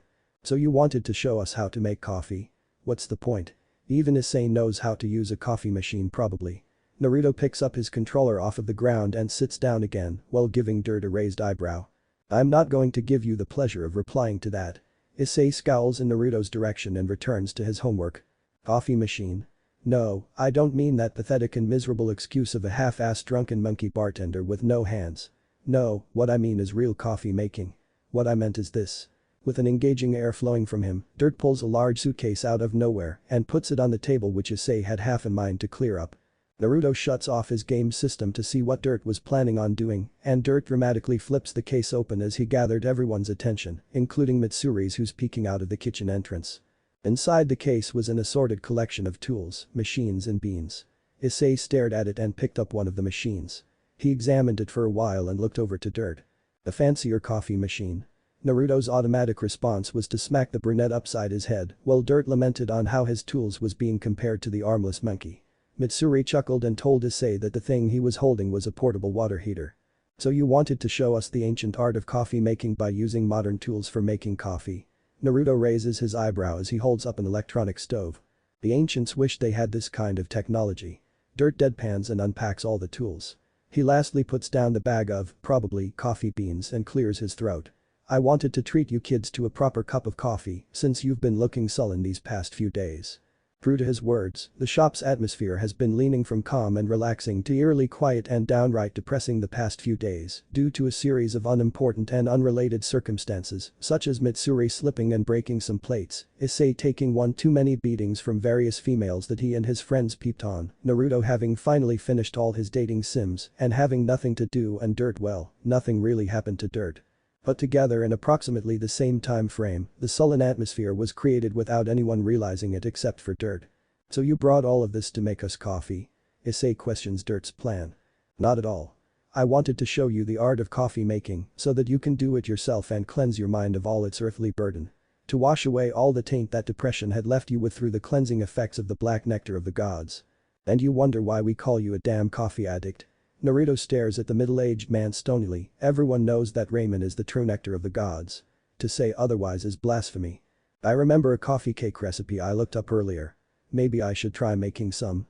Mitsuri offers her input from behind the kitchen's line. Dirt smiled and nodded while her lord shrugged. She took that as a go-ahead sign and withdrew into the kitchen's interior to prepare the sweet treat. To make coffee you must first. Dirt turns back towards the boys and began his lecture on coffee. Naruto and Isay didn't understand half of it and didn't bother remembering the other half. They would normally have tuned him out by now but to their shock, they found themselves being enraptured by his words. His tone, his gestures, his various actions to use his tools, all took their attention towards him and only him. The two could have done nothing except silently accept their fate while Dirt blabbers on about coffee. After what seemed like an eternity, approximately 20 minutes of grilling, smoking, grinding and dripping the beans, Dirt puts 1 cup of coffee each in front of the hollow-eyed boys. The two took a sip and slammed the cup down instantaneously. It tastes exactly like regular coffee. I thought you two wanted normal coffee that tastes like the handless monkeys. Dirt evenly replies as he sips his own cup. Besides, that was just to show you two how to prepare a cup. Show me up and make a better one. The middle-aged man attempts to challenge the two. He was at least fairly sure that Isay would be all for it. Might as well. Isay harumphed loudly and stood up to attempt what Dirt had shown him. The middle-aged man took a seat and watched the young high schooler struggle with the stove. He thought that it wasn't that hard. All he had to do was follow the steps that Dirt had attempted to explain to him. Though he struggled with the tools, he didn't have much problems attempting to make his coffee, but throughout the whole process, he felt something missing. A memory of earlier came to mind. Coffee is an energizing essence that wakes up the drinker. If the brewer is just as down as the drinker, then the essence will be lost. The key in coffee making is not skill or technique, the only true secret is unending will to get what one wants. So that's it. Isay recollected himself after days of depression and truly opened his eyes. So what if the kendo club has given such a rough beating? That should be nothing in the face of a harem king. A harem king is one who stands above all others and faces tribulations after tribulations without flinching. What is he doing now? Why is he moping around? This isn't how a harem king should be. If he wanted to be a harem king, then he should be standing strong with his back straight. Ooh. The brunette abandoned his earlier attempt at coffee making and begins to redo his work with renewed vigor. Everything he does, every step he finishes was imbued with the energy that would have light up Tokyo for days on end. From the roasting to the grinding and even the brewing, the boy did everything with absolute confidence and energy. Dirt smiled at the boy as he figured out what the middle-aged man was trying to do. Naruto perked up with interest as his previously lethargic friend suddenly brimmed with energy. Order up. Once the boy was finished, he poured the final product within 2 cups of coffee and served it to his 2 waiting friends. The two took the coffee wordlessly and sipped it only to spit it back out in a simultaneous spit take that even came with a small coffee-colored rainbow. Hey? What's wrong? Is the coffee that bad? Isay was taken aback at the reactions of his friends. Sure, it might have tasted a little off, but isn't that a bit much? The hell is this goat's milked? Naruto squints his eyes and looks at his cup suspiciously. No, this subtle taste, it's like goat's milk, but it's different, this is breast milk. Dirt declares after taking 1 or 2 more cautious sips. What are you two going on? Isay furrowed his eyebrows at the two's answer and poured himself a cup. Much to his dismay, the cup that held what looked and smelled like coffee tasted like very nutritious milk. The hell? Wait a sec, if this is breast milk and Isay made this, doesn't that mean that we're drinking? Naruto didn't need to finish his sentence as everyone in the room shuddered and came to one conclusion. Isay, never make coffee again. Sir, yes sir. Good, let's move on and forget that this event ever happened. Dirt attempts to get his mind off of the taste of Isay's breast milk. He gestured in Naruto's direction and said, Naruto-san, why don't you give it a try? The blonde shudders noticeably and gets out of his chair to go to the items. He stood there and glares at the tools for a few 10 seconds while Isay situates himself back into his seat. Finally, the ramen chef sighs and said to Dirt. My cook's pride cannot allow me to use another's tools. Without saying anything else or even wait for a response, the chef grabbed a bag of coffee beans and walked into the kitchen's interior. A few seconds later, Mitsuri was gently pushed out and the kitchen's door was slammed shut before the confused Silverette could even blink and say a. Isay and Dirt walks up to the confused girl as she stares at the door. The three stood in silence, prickling their ears against the wood to hear what the blonde was planning, and then withdrew as one when a loud clang crashed from inside. Another loud clang followed and a whoosh of fire being lit came after. Soon, the kitchen became a cacophony of sound and all those who were outside thought one thing. Is he making ramen? 5 minutes passed and no change happened to the situation. Dirt and Isay walks back to the table while Mitsuri decided to sweep the floor again. Dirt turned on the television to find something to occupy himself with while Isay went back to his homework. An hour later. The kitchen door was slammed open and Naruto proudly walks out with a platter holding 4 large bowls of steaming hot ramen. He walks to the table and sets down the platter to distribute the bowls and 4 small plates of cake that was previously hidden behind the bowls. He gestures Mitsuri to come and eat while carefully reading the reactions of the other two. Isay naturally has a look of distrust against both the blonde and his mysterious unidentified bowl of ramen. Dirt curiously swirls around the ramen broth with squinted eyes. Mitsuri sat down at the table and stared at the bowl as well.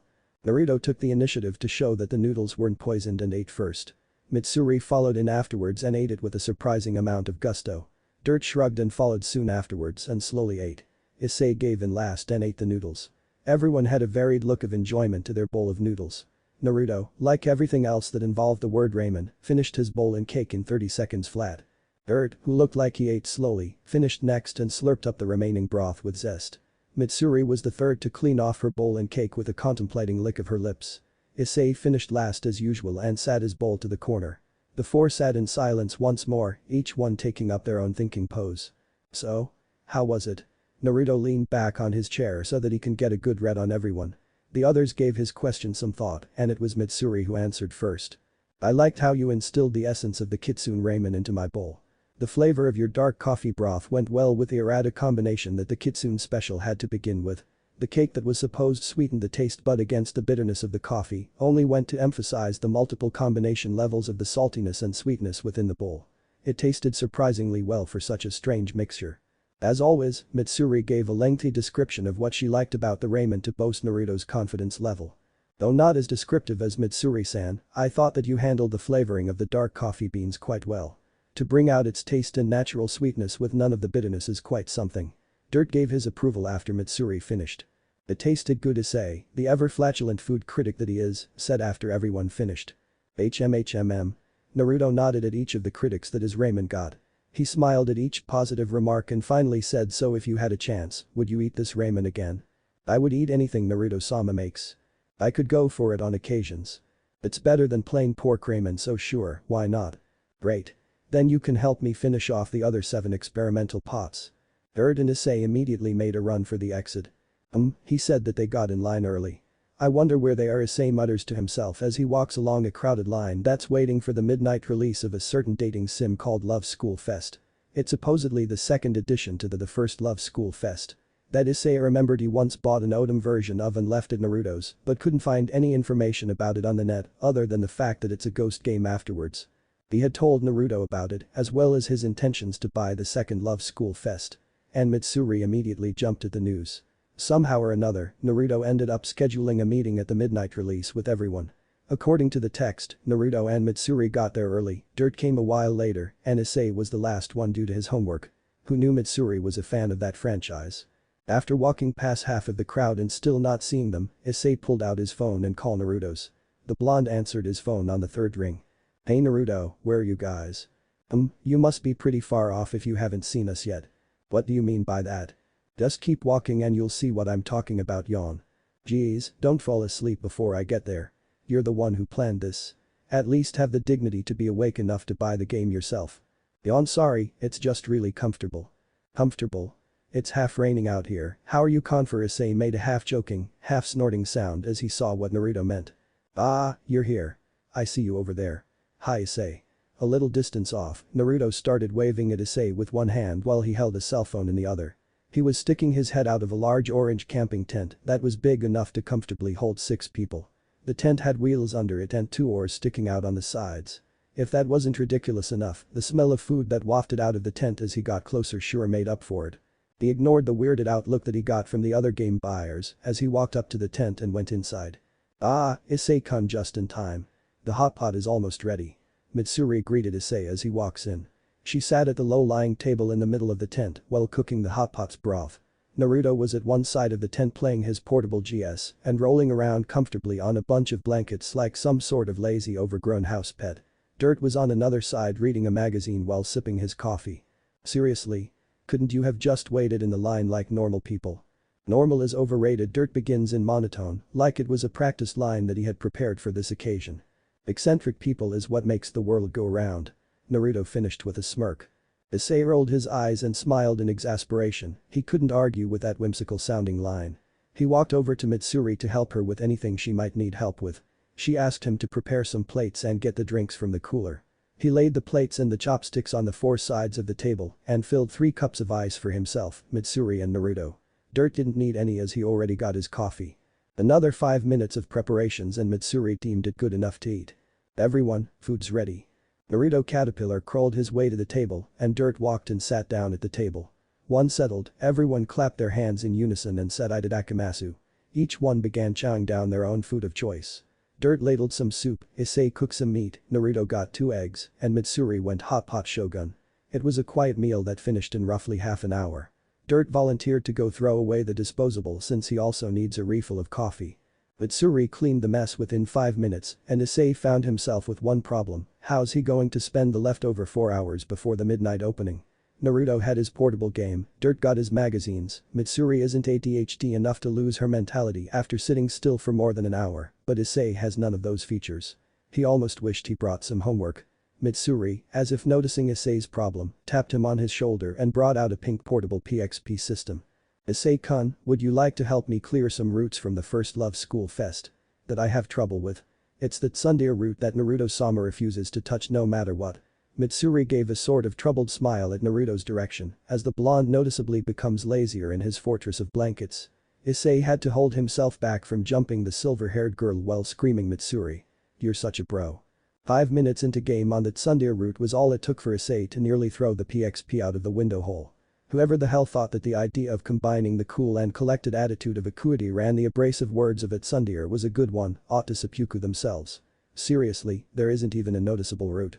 What kind of bad end is it when the heroine hands the player a poison bento with the classic tsundere line I had extra, it's not like I made it for you or anything. HMPH.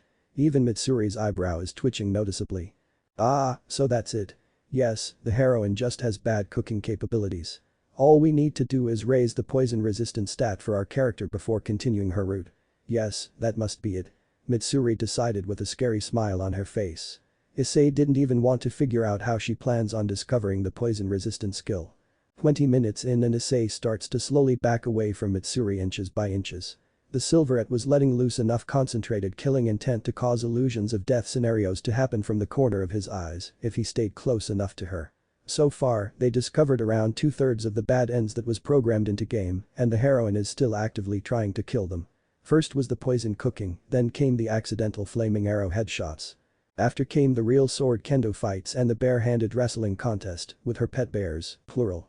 The latest attempt that ticked Mitsuri off extra hard was the heroine accidentally dropping a pot of steaming hot ramen broth onto the main character from 8 buildings up. 40 minutes into game and Naruto joined in. He gave the tsundere one look and said creepy ass Uchiha bastard.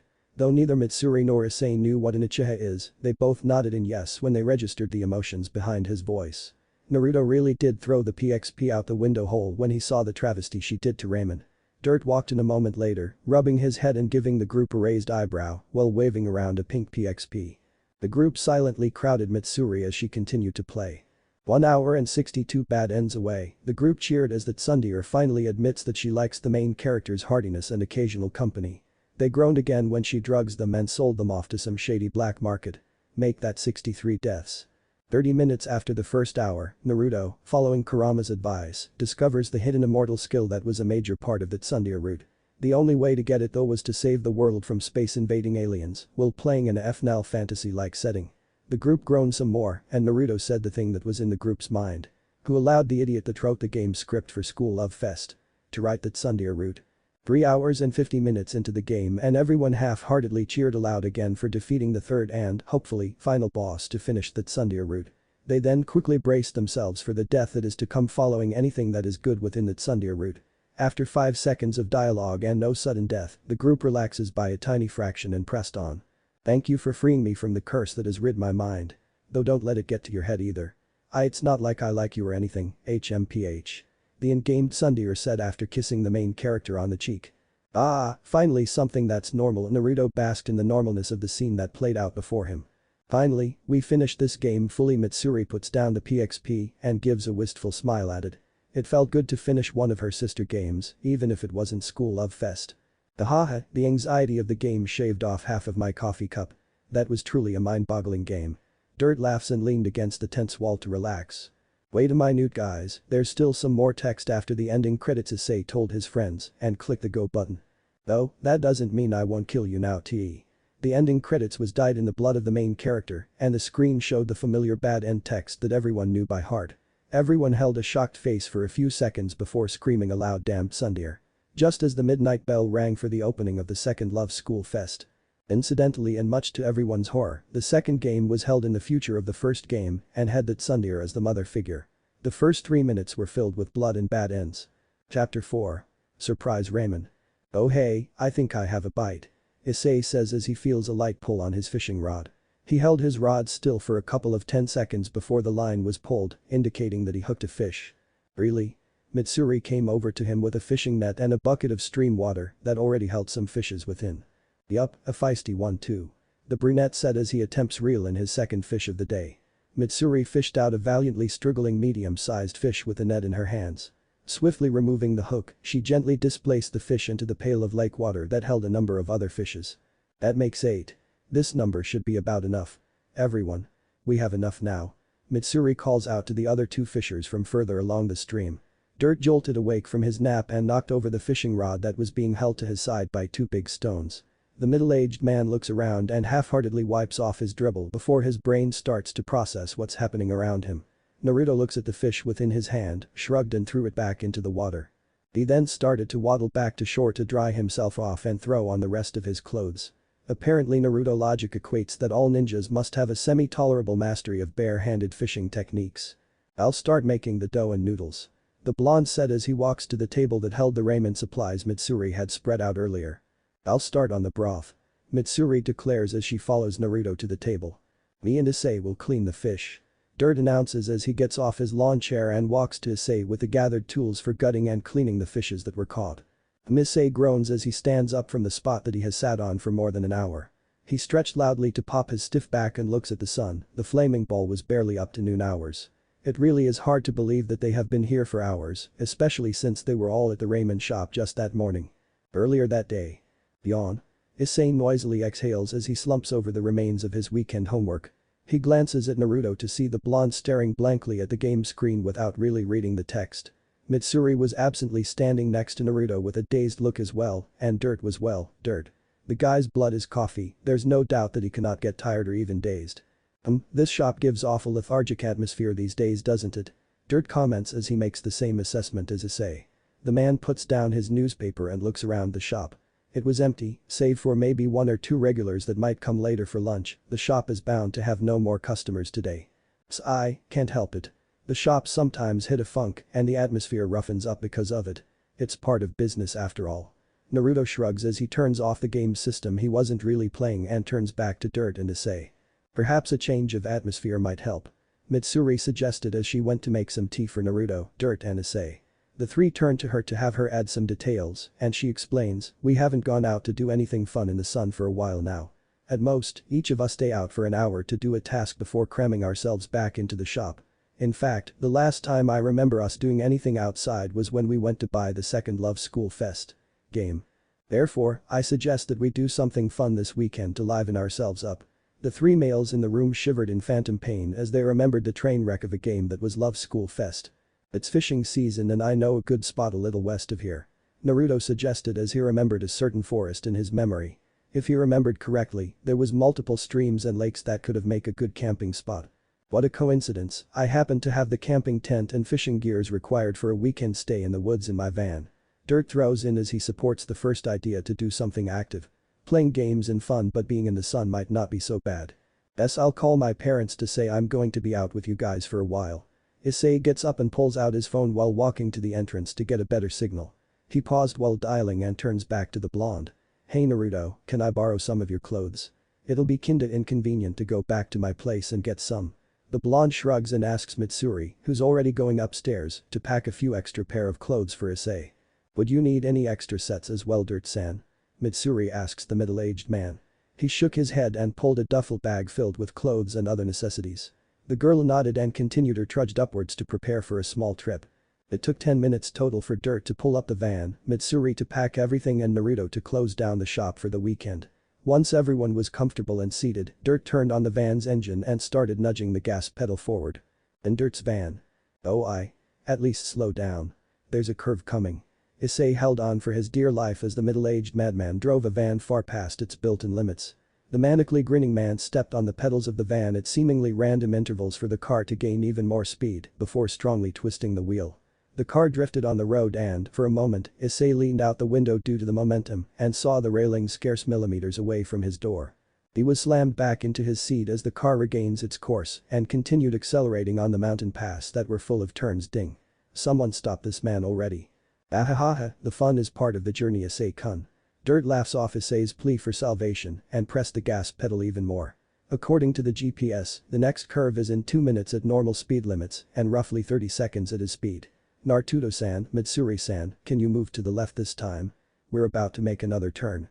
Naruto grimaced as he moves himself and by extension, Mitsuri, who was sprawled out half-conscious on his lap. He barely made it too, as Dirt pulled on the wheel the very instant his butt touched the leather seating. His left hand shot up to grab the handbar above the door's window, while his right hand was used to hold on tightly to the slightly more unconscious than before Mitsuri. He grunted at the sharp turn that should definitely not be possible with a van. Mitsuri groaned a little, and he patted her back to calm her nauseousness. Isay, who had a front row seat, made a sound that almost reminded the blonde of a dying toad. His face looks like one too. Ahahaha, see? Isn't this fun? Dirt airily laughs as he took the time to accelerate the van some more on a temporarily straight path. Naruto popped a comical red vein and Isay spazzingly twitched. Like hell it is. Really? I like it. Only you Kurama, only you, Naruto mutters lowly as he braces himself and Mitsuri for the next turn that was coming up. Mitsuri whimpers as she hopes that Kurama-san didn't somehow encourage Dirt to attempt any crazier road tricks than what he has already shown. The evening at camp. Slurp. This turned out pretty good for some impromptu ingredients. Naruto assesses his ramen bowl as he shovels the thing down his throat similarly to that of a starved whale. The stock made from the fresh fish definitely enriched the flavors. Mitsuri confirms as she delicately sips the broth that was her handiwork. She had uneven feelings about not having the full arsenal of kitchen spices and utensils to use, but the soup that she's tasting is potentially better than even most of her better works. Does anyone want some coffee? Dirt offers up a freshly made pot of coffee. Naruto held out a cup and Mitsuri declined politely. Isay rolled his eyes and muttered something about the weirdness of drinking coffee at night. You know, aren't we supposed to be camping in the middle of the woods? We're eating ramen. Isay finally throws in his voice of reason at the strange setting. Here they were, roughly 3 hours, Dirt's measurement, away from the nearest piece of civilization, surrounded by trees for hours worth of walking, having nothing to illuminate them but the stars and moon in the sky, and what were they doing? Eating ramen. Seriously, at least have the decency to make marshmallow s'mores and cracker or something. No wait, Naruto would probably attempt to turn the marshmallows into stock for his ramen. This might actually be the better route, however strange it is. In essence, ramen is the refinement of the raw materials of the earth. In order to embrace the true feeling of camping, one must also embrace his love for Mother Nature and henceforth, ramen. This is truly the only way for us campers to truly bring out the truest quality of this journey. Naruto sagely says while stroking his blonde Fu Manchu. Coffee is also a refinement of the earth, you should start embracing that as well, as Isay-kun. Dirt wisely inputs while offering the pot of warm coffee once more. He is earthly as well. Mitsuri, who didn't want to be left out of the conversation, inputs as well. The silver-haired girl refilled Isay's half-empty teacup and smiled when the brunette thanks her on pure instinct and well-worn manners. This ramen is pretty good. Yeah. Nighttime inside the tent. Good night Isay. Good night Isay-kun. Good night Isay-kun. I really don't want to ask but what the hell are you guys doing? All eyes turns to Isay, who was curled up in his sleeping bed, as he asks the question. They all gave Isay a questioning stare, as if to ask if it wasn't obvious enough. Isay answers with a deadpan stare. As you can see, we are obviously playing a game. Naruto answers with a raised eyebrow. Yes, I can clearly see that. However, what I'm referring to is Isay twitched his hand to point at the device which his three tentmates are using to play their game. The huge-ass flat-screen plasma television. How am I supposed to sleep like this? I guess we could lower the brightness and resolutions. Mitsuri inputs as she discovers her friend's dilemma. No, that's not it. I meant what the hell is a flat-screen television doing in the middle of the woods? How is it even functioning with no electrical supply? Actually, how did you even bring that thing without me noticing? Oh, so that's it. Well Isay-kun, this is no normal everyday huge-ass flat-screen plasma television. This is special huge-ass flat-screen plasma television. Isay raised an eyebrow. Through the power of a whole lot of cash and even more whole lot of bullshit science, my company has completed the anti-energy powered technology. The first ever in the line of gadgets to be able to run on the power of not having any power. Don't ask how that works, I don't know either. Dirt proudly pats the television with pride. He then turns to Isay and says, and besides, you were the one that carried it here Isay-kun. Isay stared at Dirt with a flat face and muttered so that's why it was so heavy. Then he stared at Mitsuri and then Naruto. The brunette heaved a great sigh and crawled his sleeping bag over to the group. So what games are you playing? The second morning. Crash. Isay woke up with a jolt as a loud crash resounded in his surroundings. He took a moment to pull his mind from the barrier between awake and unconsciousness and looked around. The first thing he noticed was the demolished tent that he, Dirt, Naruto and Mitsuri had slept in. He then noticed that he wasn't in said shredded tent. He then felt himself being shifted and looked down to see the ground. He looks to his side to see Mitsuri holding one hand on his shoulder and another against a tree's trunk. It took him another moment to figure out that he was on a branch of a tree. Why? What happened? Wah. SHHH, lower your voice Isay-kun. We can't afford to attract the enemy. The silverette holds one finger to her mouth and spoke in a hushed tone. What's happening? Finally getting some bearings, the brunette asks the girl in a hushed tone. Crash. We attracted a bear and some wild scavengers with a lingering smell of yesterday's meal. The girl says as she immediately turns her head to another crashing sound from nearby. Isay turned his head towards the sound as well and saw a huge white tiger slam into a tree and make a giant gash with its claws.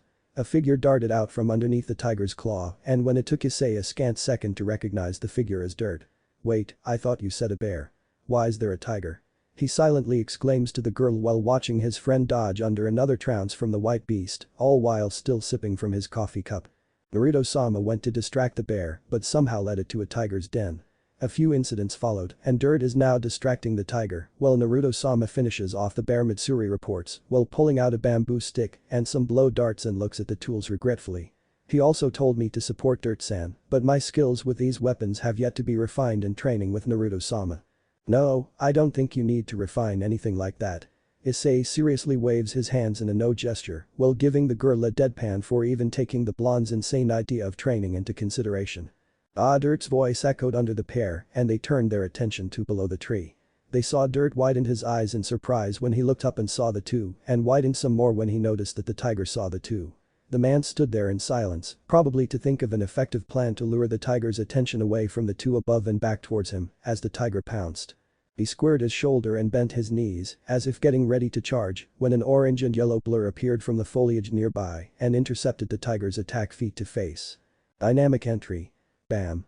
Knocking the tiger completely off of its course, the blonde used his rebounding momentum to flip 4 times in the air before landing right next to Dirt. Get ready to bolt to the forest on my mark. The blonde with a shredded orange t-shirt and surprisingly no injuries simply said as he gave Dirt, Mitsuri and Isay a quick once-over. Now. As if by command, a bear barreled through the same foliage that Naruto jumped out of and crashed into the tiger. The white beast gathered enough sense after Naruto's attack to retaliate against the bear and a fight between forest predators broke loose. Dirt immediately circled the tree and ran straight into the woods as Naruto instructed. Mitsuri fireman carried Isay and jumped down the tree branch. Isay grunted as he quickly separated from Mitsuri and bolted off after Dirt with the silverette besides him. In the woods. Huff, huff, huff, I think we're safe now. After God knows how long minutes of running, Dirt declared the OK mark while leaning against a random tree. Mitsuri huffed a sigh of relief and sat against a tree to gather her breath. Isay all but fell on his butt as he caught on with his much-needed oxygen supply. Once the brunette managed a safe enough level, he noticed something grave. Hey, where's Naruto? Dirt's face became noticeably grim as he turns towards the direction where they came from. Naruto-san volunteered himself to retrieve an important object of ours. Hey? Isay tried to make sense of the statement. He didn't remember anything that important being with them in the tent, but then again, he didn't pay much attention to the camp. The brunette looks back at Naruto's direction and scrunched up his brows in worry. Don't worry Isay-kun, Naruto-sama said that he'll meet up with us at the van. Mitsuri pats his shoulder. When did he tell you that? Isay looks at the silver-haired girl with a questioning look. You didn't notice him gesturing it with his eyes when he looked at us. Mitsuri looks back at the boy with a questioning look of her own. I must have missed the class that taught us that. Isay rolled his eyes and looked back at Dirt. The middle-aged man was looking at a compass and a protractor in his hand. He took a sip of his coffee and puts the tools back into his pocket. Alright, guess we'll have to end our trip early and go back. If I calculated this correctly, the van is this way. Dirt begins walking in a random direction with a resolute face. Isay-kun. Mitsuri pats his shoulder once more and followed after Dirt. Isay looks at Naruto's direction once more and wished the blonde good luck and safety. The van. Thanks to Dirt's expert navigation skills, the group made it back to a familiar dirt path that leads to where the middle-aged man had parked his car. It took another half hour before they actually made it to the vehicle, but they still made it. The sun was high up in the sky so it must be around afternoon. Isay was the first to spot the white van and practically ran to it in joy. No more walking, huzzah. When the group got near the van, they all noticed a mop of blonde hair. Naruto stood casually leaning his back against the van with his eyes closed. He twitched when he heard them coming and gave a lazy smile when they were all in sight. Mitsuri smiled back and walked to stand beside him. Dirt smirked and sipped his coffee. Isay grinned as he saw that the blonde's condition was no worse for wear. So did you get it? Dirt asks as he inserts the car keys into the keyhole to unlock the van's door. Of course. Naruto turned his lazy smile into a full-grown grin and reached into his t-shirt pocket. What was it that you were risking your life to get? Isay asks so that he can finally cool down his curiosity for what it is that the blonde values so much. He spent a good portion of the walk back worrying about the blonde after all. It's only natural to be curious about the object of the worries. It can only be this of course. We did spend a good portion of the night playing it. Naruto proudly pulls out a completely unscratched game disc that they played yesterday. Isay's eyebrow twitched and the brunette screamed. Give me back my worry dammit. Slam. The door to Naruto's ramen shop was forcibly pushed open with a loud slamming sound. Naruto and Dirt looked up from the latest dating sim that they're trying their hands on and looked at the culprit of the loud distraction. Mitsuri sticks her head out of the kitchen's interior in order to see who had caused the loud noise. It didn't take them by surprise to see that the perpetrator was no one other than the missing member of their group, Isay Haidu. They were however, surprised at the sight of the brunette leaning heavily against the door and panting. His clothes were wrinkled and he was lightly perspiring. If one had to guess, he was probably running straight to the shop as soon as school was out. The teen took in 2 deep breaths and held up a letter that was crumpled within his hands. Guess what, the midterm score came back and I don't have to take a retest. The brunette smiles in a semi-hysterical manner as he straightens up from catching his breath. He smoothens the wrinkles on his clothes and practically skips to the table where Naruto and Dirt sat. So what's the grade? Naruto quickly saves the dating sim that he and Dirt was playing to pay full attention to his friend. Dirt sipped his coffee in interest, how'd he even show emotion through sipping coffee? Nah, not yet. I wanted to open it up along with you guys. Cause, you practically crammed the answers down my throat. Isay sits down at the regular table and thanks Mitsuri for giving him a cup of tea at the same moment. The silver-haired girl nodded and went to sit by Naruto's side. And you're welcome for that. Dirt curtly replies. Yeah thanks, I appreciated the lack of sleep and the insane amount of coffee you directly injected into me through intravenous therapy. Isay rolled his eyes and tears opened the letter. He pulled out 3 thick sheets of copy paper and spread it out onto the table for everyone to read. The first was a letter that states the purpose and other technical stuff of the report card to begin with. Nobody minded the fact that Naruto crumbled it up and threw it away 3 seconds after reading it. The second was a numerical representation of the grades of each tests in color with each subject's letter. Japanese, 96 English, 98 Social Studies, 94 Mathematics, 100 Science, 98. Total grade, 486. Rank, 3rd of class, special notes. Due to his failing in normal studies, it is more than surprising to see Isay-kun do so well on his tests. This concludes that under the deep exterior of a hooligan lies a studious young man. It is suggested that Mr. and Mrs. Haidu attempt to draw out the inner student to appear in a more everyday life manner as opposed to urgent problems such as term tests. Isay stared at the score with wide eyes of disbelief. Naruto gave a ha. At the special notes the facility decided to give to Isay while thinking that they couldn't be any more wrong. Dirt whistles lowly at the ranking while sipping his coffee, and Mitsuri did some mental recollection of the problems that Isay might have missed during the test date so that she could tutor it to him next time. How is it possible that I've got such a high grade? Isay finally found his voice after a moment of silence that followed each grade looker's reaction. He tried to remember the hazy memories that were associated with the test. Though he did accomplish to most of the questions given, there were a few that he was sketchy on but still decided to wing. Mitsuri only actively went out of her encouragement zone to discreetly help him cheat when he's having too much of a hard time trying to solve a problem, which was only 3 times, if he remembered correctly. High 80s were what he was expecting, at most. It would be surprising if you didn't get such high scores. After all, Mitsuri dedicated quite a bit of time for hacking and organizing in order to gather up the study materials you had to go through. Naruto looks at the grades and scowls at the fact that Isay didn't make rank 1 on this attempt. He made a mental note: make the brunette study more efficiently for the next test that's coming in a month or so, the finals. Still, for Isay-kun to actually remember his crammed up study materials, maybe the special notes is on to something. Dirt smiles as he hints the blonde to help Isay bring out his inner student. Isay caught onto the hint and glares at Dirt, as if to tell him to shut up before the blonde gets any idea. Anyways, what's this 3rd letter? Mitsuri held up the 3rd piece of paper on the table. It was a letter that was addressed to Isay. Mitsuri looked in Isay's direction, and the brunette waved his hand to silently allow the girl to read the letter aloud. Letter. Dear Haidu Isay. Congratulations on getting 3rd rank in your class. It is a pleasant surprise to see that a student who's worried us so much do so well on his test. Especially when said student have tied up to the measures of 2 other student council members whom have received our tutoring. It gives us great pleasure to applaud your efforts to show your academic excellence and show us why you belong to Kuo Academy. On the basis of your excellent test grades, the Student Council would like to extend a cordial invitation for you to become a member of Kuo Academy Student Council. Here, we will be able to help you in any academic endeavors as well as curbing your capricious habits to make you into a model student. We hope that you'll consider this opportunity. Sincerely, Student Council President Sona Shitori. Isay was once again slack-jawing himself by the time Mitsuri finished reading the letter. He was being invited to join the student council. He was being invited by cool and charismatic president of Kuo Academy to join the student council. Him. The teenage student who gets himself sent to after-school detention every other day of the week for peeking was being cordially invited to the student council. So you're thinking of joining Isay-kun? Dirt asks as Isay adopted a semi-serious thinking face. I don't know, maybe. Isay hesitantly answers the middle-aged man's question. They're only inviting me because I made a good grade on the midterms and gave them the impression that I'm a capable, if lazy, student deep inside. If I join them, I might become a more serious student and it might do me some good. Though, I'm hesitating because feel like I might screw something up. What do you guys think?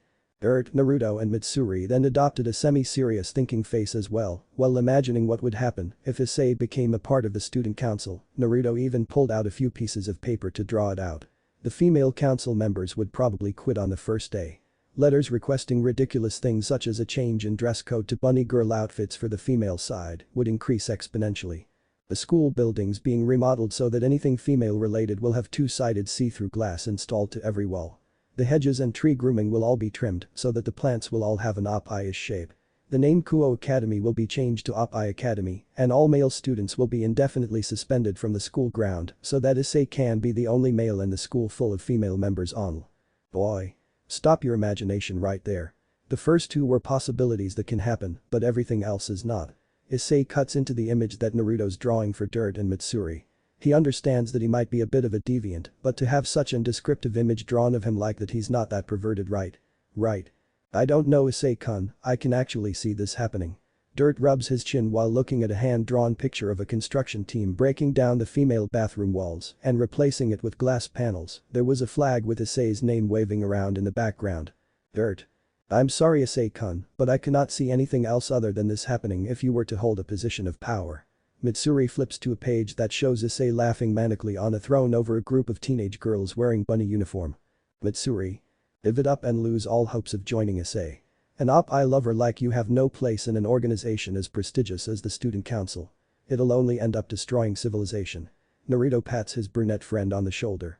Isay turned around to see Naruto holding up 4 pages of connected pictures showing a world where everything was in ruins and the only survivor was Isay with nothing but a pair of striped panties in his hands. That's too much, damn it. I'm not that much of an open pervert. Isay broke down immediately as Naruto deals the last blow. Pervert or not, it still hurts to be accused of being one in front of everybody. It's more of a painful blow when everybody wholly agrees with it. With the last straw smashed to fine powdered smithereens, Isay ran out of the ramen shop in tears while Naruto and Dirt followed him out the door yelling wait up op-I. It was a joke. An op-I kun. We were just kidding. One could literally hear the palpable enjoyment coming from their voice as Isay only ran faster. It was a long time since the fateful night when he had awoken in an unfamiliar forest. He was now sitting at the edge of a cliff, watching the beautiful scene of a luscious green forest and a roaring waterfall. It reminded him of his precious home, and it reminded him of his guilt. At first, he would think of the beautiful village hidden in the leaves every day and every night, in every moment of his conscious thoughts. Whether he was focusing on information gathering about the new world with his clones or making a fake real identity, his first and foremost thought would always be about his friends and the hidden village they reside in. How were they faring with the reconstruction of their home? Are they still at peace and in alliance with the other villages? How were his friends and allies doing? How were Kakashi-sensei and Sakura-chan coping with the after effects of war? Did Sasuke ever return to the village? Was Sasuke even alive? The blonde's last moment with the bastard was when they were free-falling through the air. The blonde fell through the accursed rabbit princess's tunnel and landed on the grounds of the forest with no momentum, but Sasuke didn't. Was the raven-haired teen okay? Was Hinata okay? Was Fuzzy Brow Sensei okay? His 6-path Sage Mode's Yang healing technique was rough patchwork at most. Was Tucci and Aim okay? Did they evacuate in time with the other civilians? Was Ichiraku's ramen shop rebuilt by now? It was a number of small and disjointed thoughts, but he had thought of them every day and every night. Soon though, this changed. Every day became every other day and every night became every other night. Then every other day and every other night became every other week, then months, and now, a year. He had noticed this too late. He feared that he has lost the love he held for the village, however small the lost was. The village became a second priority on his mental list, then a third, then a fourth, and then near the bottom. The village and the leaves became a distant memory since he knew he couldn't return. It stopped being the one most important thing to the blonde. It disappeared from his mind like a fog that has been lifted by the sun. That was the cause of his guilt. He has outgrown his most beloved home. He has moved on from his one home. To him, it has become a thing of the past. His home was gone. And he was stuck here. The blonde made a decision. The week after that decision, Uzumaki's ramen shop opened. The blonde made a new home for himself and found new friends. The Leaf's Naruto is gone, only a memory that he'll hold to his dying breath. But now, all that is left is this Naruto. Naruto Uzumaki of Earth. And he is sure to protect the home that he's built here and the friends that he's made, just like he did with his last. This is his will of fire. Class, please turn to page 53. Mitsuda-kun, can you read the third paragraph for me? Dirt finishes writing a sentence in English on the chalkboard and calls out a random name from the attendance roster. Mitsuda dutifully reads the paragraph in amazingly butchered English as Dirt walks up and down the rows, trying to imitate what a normal teacher would do. Isay stares out the window and sighs for not the last time of this day. The brunette looks back to his textbook to allocate where his bald friend is reading in the text and lets his mind wanders off some more. First period, it was his normal teacher teaching social studies. Second period, it was an older-looking Mitsuri with light makeup and an extra batch of brones to teach science. Now it was third period and Dirt decides to jump in to teach English. If this is continued, then that blonde will be next to teach math. He sighed again as he figured that Naruto's probably wandering around the school somewhere, no doubt causing some sort of ridiculous trouble aimed at him. The brunette briefly sighs aloud under his breath and read the text that Dirt is assigned to him in the half-baked English skills that the man had once drilled him in. Not for the first time in a long while, the brunette thinks to himself. Seriously, what's wrong with this school's staff management system?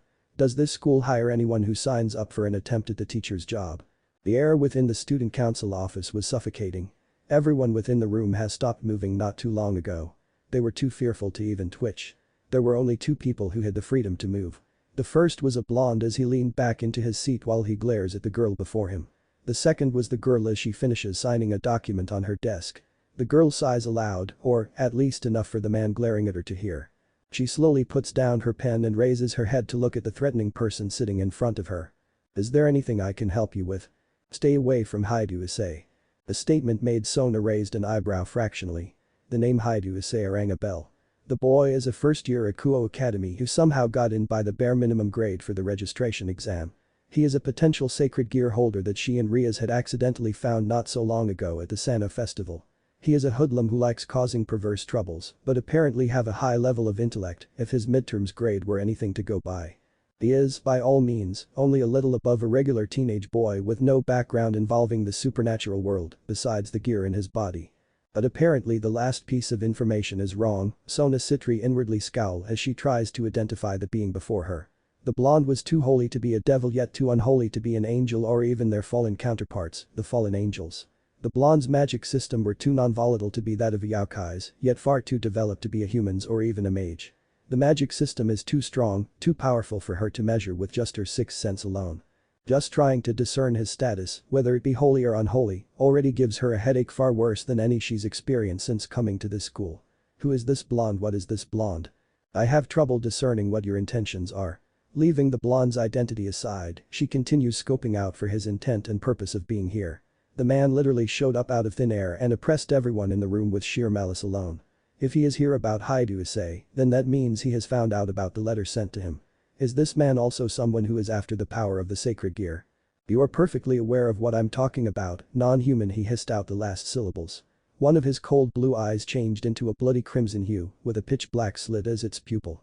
Sona could visibly see the tension increasing as her peerage failed to contain their flinches and shivers, but she couldn't feel anything, most likely the blonde's attempt to allow her to at least be able to talk.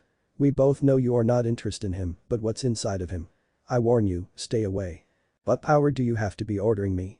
She is perfectly aware of the blonde's power and his claim on the boy, Haidu Isay, but she still must ascertain who this blonde is and whom he works for.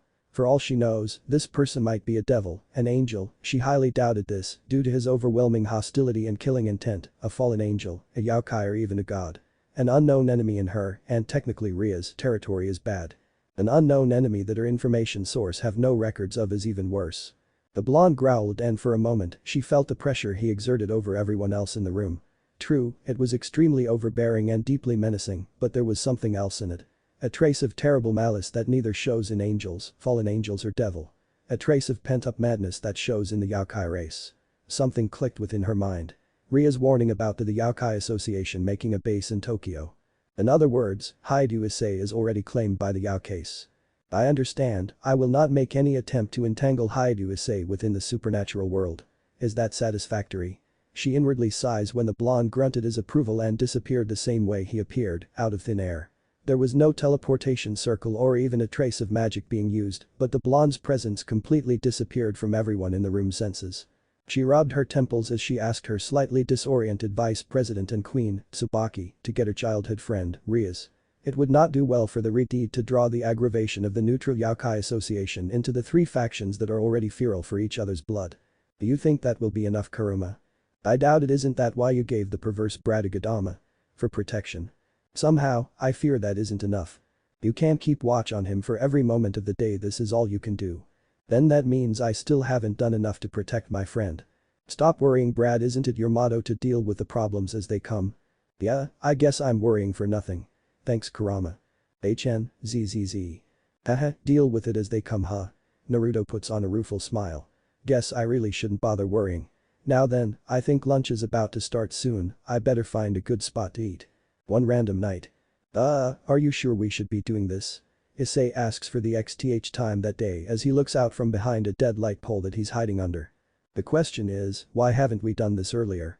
Naruto harshly whispers back as he huddles up against the walls of an alleyway near Isay's light pole.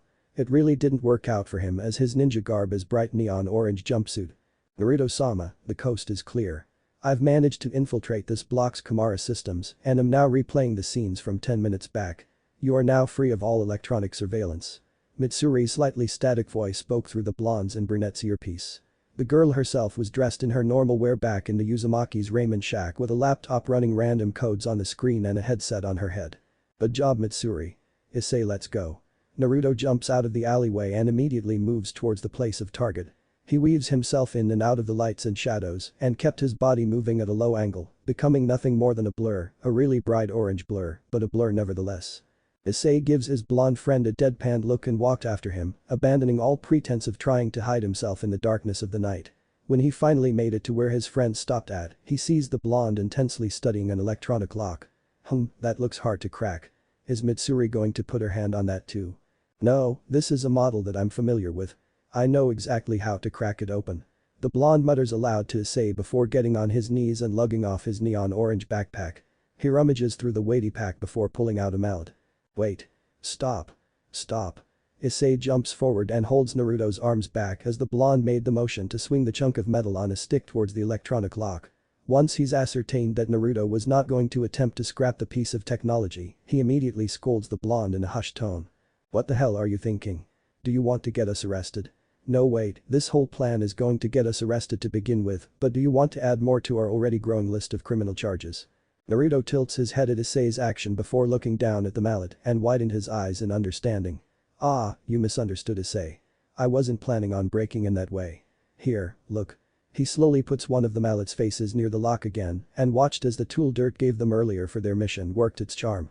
Isay watched in awe as the unassuming mallet within his blonde friend's hand started humming and clicking mechanically. The side that was facing the lock opened up and began shooting some sort of blue light laser for a few seconds. It stopped when a beep resounded from somewhere inside the machine. Something inside the lock beeped as well and a click could be heard immediately afterwards. Naruto reaches his hand at the handle of the door and gently twisted it to test if the mallet did its job.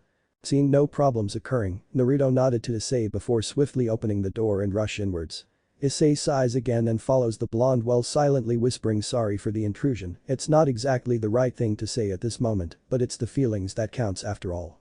The place that the pair is raiding has 8 newly polished tables within it, neatly organized for efficient traveling and a marble counter near the left middle area. Each table has an open box on it that holds chopsticks and spoons. There were posters of food being displayed in a beautiful manner and red price tags on them littered all over the walls. The air smells like Naruto's breath after lunch break. Yup, it's just as Mitsuri briefed to him. They really are raiding a fellow ramen shop. Reasons. Naruto's claim and that this newly opened shop has been stealing his hard-earned customers through cheap tactics and he's here to put a stop to it. Isay claims that this whole pursuit is complete bullshit, but further discussions were denied by President Dirt via age seniority, another thing that Isay called bullshit on, until the next meeting, which is scheduled for sometime next year on the 13th of Never. Isay followed the blonde as he sneaks behind the counter and walks into the kitchen area. From his own experience of raiding Naruto's kitchen, he would deem that the place is around the same size if not, slightly bigger. He spotted Naruto not so cautiously tossing aside some pots, pans, utensils and kitchenware in order to look through every drawer and cabinets he sees. Aha! I have found the book that holds their secrets. Isay, let us be gone before they realize our presence here. Naruto opens the kitchen window and jumps out of it, leaving a complete mess of what was once a respectable kitchen. Seeing as he already made enough of a mess today just by following Naruto, the brunette felt that another deed undone wouldn't really tip his karma scale. Isay immediately follows Naruto out of the window not a second later. In Naruto's and Mitsuri's room. So this is the book that holds all their secrets, Naruto says as he roughly flops down a nondescript brown journal on the only low-lying table in the room. It looks more like an ordinary accounting booklet to me. Isay, who's sitting across from Naruto, skims through the book for anything important looking and only found a list of ramen ingredients and their prices. Judging from Naruto's intelligence, insanity level however, Isay wouldn't put it past the blonde to actually be able to make some sense out of this. Ah, that's where you're right and oh so wrong Isay. Nothing is ordinary if you look underneath the underneath. Naruto folded one arm underneath his chest while having the other one nudge up the glasses on his nose. When did he put that on? So that the light shines off of them and hides his eyes. Unless this booklet turns into Poor Mag starring Kiko Kigatawa, I'm not willing to go through the trouble of trying to understand any of your cryptic mumbo-jumbo. Ah, what Naruto-sama is trying to say is that there is always a deeper meaning to everything, even when it is something as ordinary as this notebook. If we are to trace the ingredients that are used to entice our customers away, we might be able to find a way to bring them back I think. Mitsuri sets down 3 cups of tea in front of everyone in the room, Dirt having left earlier due to some important work, and sat next to Naruto. That's exactly right Mitsuri. Now then, without further ado, Isay. Read off the list. The blonde pats Mitsuri's head and exasperatingly points at Isay with the command. Yeah, let's just get this over with. Let's see now. Isay rolls his eyes and turned to the first page so that he could read it aloud. February 23rd supplies order delivered 4 large bags of flour, 50 pounds of organic beef, pork and poultry, 4 boxes of freshly packaged eggs, 2 fresh immigrant slaves, 10 pound of salt, pepper and assorted spices, 10 packaged boxes of Mama Yum Yum special broth, 15 pounds of seaweed, 20 pounds of fish, shrimp, scallops and assorted seafood, 4 pounds of love, 10 pounds of beans and corns, 30 sticks of fresh butter and 3 boxes of menma. Mitsuri, can you reread this list again to see if I'm reading this right? I'm sure that the lack of sleep on a school night is getting to me. Isay pushes the journal to Mitsuri, who gingerly takes it up and reads it twice more, once in her head and once aloud. The list did not change. The questionable items were still there. Before anyone could have said anything, Mitsuri took the initiative and flipped the page and reads the next entry. It is roughly the same as the first page with a few numerical changes for the shipping quantity and prices. The silverette continues to clearly read out the next page with furrowed eyebrows. She then turns the page once more, this time not even pausing, to read again and again and again and again till the journal had no more entries. Each memo reviews another little stain in the shop's history. Human trafficking, illegal organ dealing, drug trading, black market auctioning, weapon transaction and many other not-so-hidden secrets. As the girl continued to read, Isay grew paler and paler as the fact that this is clearly not a badly made joke starts clicking in. Once the silver-haired girl stopped talking, he glances sideways at Naruto to see the blonde wearing a deadly serious expression. The blonde was silent for a moment before standing up and walks to his closet. From it, he pulls out a big sports bag with heavy items already inside. He also takes out a small box and pulls a pin out from it. He carefully puts on the pin and lugs the heavy bag on his shoulder while pulling out his phone and dials a number. Mitsuri, get a guest futon for Isay and get some sleep, I'll be back later. As the blonde closes the door, Isay caught sight of the pin or rather, the badge. It was an intricately designed badge with the letters NPA underneath it. The symbol for the National Police Agency of Japan. Isay was completely silenced at discovering that fact, his brain overloaded with too many questions. Both he and Mitsuri sat there for a small while before the girl stood up as well and walks towards the only door in the room. Mitsuri? Isay manages to ask as he stares at her while she passes him and reaches for the handle. Where are you going? I'm following Naruto-sama, you've heard the entries too, haven't you Isay-kun? It had an extensive list of weapons in it. I at least want to make sure that Naruto-sama will be fine with my own eyes rather than over a phone. It's dangerous. Isay whispers as an image of his blonde friend being fatally injured and hospitalized flashes through his mind. I know. That's exactly why I wish to see Naruto-sama safe and sound with my own eyes rather than waiting in slow, mind-numbing patience. With her piece said, she opens the door and walks out. Before the door could have completely closed, Isay stood up and pushed it aside once more. He twisted the lower handle's lock and closes the door, hoping that the upper lock wouldn't be needed. He turns from the door and made it to the stairs to find Mitsuri standing at the bottom, waiting for him. The brunette smiles briefly at how she seems to knows him so well and ran downstairs to follow after Naruto. The other ramen shop. Isay looks out from behind the walls of where Naruto had hidden earlier. Mitsuri is hiding behind the light pole that he had took up before. The ramen shop that he and Naruto had invaded earlier is completely empty of all signs of trouble. The door is closed, the lights are out, and even the electric lock looks like it is functioning as it should be. It doesn't seem like Naruto's here yet. The brunette whispers out to the girl. He turns around and sees that she's quickly tapping away at something on a black electronic pad. He saw numbers and random letters before the screen blacks out and a video started playing. The video shows 5 blurry shapes walk into the ramen shop. The first one had a mop of blonde hair, so he was obviously Naruto, but Isay couldn't make out who the others are. He guessed that they are the ones that Naruto called to help him. No, Naruto-sama went in earlier with his helpers, but no signs of any activity is recorded after this. Mitsuri furrows her eyebrow in worry and exited the video screen to type up for anything that could tell them more. Should we go in? Isay asks as he sees his silver-haired friend getting no results for her efforts, judging from her unchanging frown. That could possibly be the only way. Mitsuri chid and puts the tablet back in her handbag. She adamantly walks up to the ramen shop and Isay quickly follows the strangely passive-aggressive girl. Once they got to the door, Isay decided that he should be the one to go first and the brown-haired boy reached for the handle. It was unlocked, which wasn't really that strange since Naruto came in earlier. He carefully pushes the door open and jumps back when it pulls itself forward without his help. He lets go of the handle to pull back when he feels a strong grip on his shoulder. It was a grip that he was well acquainted with. It was Mitsuri's signature anything for Naruto-sama insert smile grip. Before he could turn around, the silver-haired girl pushes him forward and straight through the open door. Isay yelps as he feels himself getting grabbed from the shirt collar and roughly dragged into the darkness involuntarily. He was roughly spun around and then pushed on his butt into a wooden chair by the mysterious hand. The brunette instinctively tries to get up, but he was then pushed once more backwards on the chair. The chair is stopped a moment later, and before Isay even squeaked at the impact, he was roughly blindfolded. It was only around now that he starts hyperventilating. His brain is completely overloaded with what's happening so far, and he has no way of processing any of what's happening to him, besides the fact that he's being manhandled. From the edge of his blindfold, he could see darkness taking on a brighter tone and figures that the light must have been turned on. A few shuffling noises could be heard around him, and he hears someone taking a decisive step behind his back, which is glued to the chair. He feels a pair of hands undo the knot for his blindfold. As he feels the blindfold lower from his eyes, he squints and bang.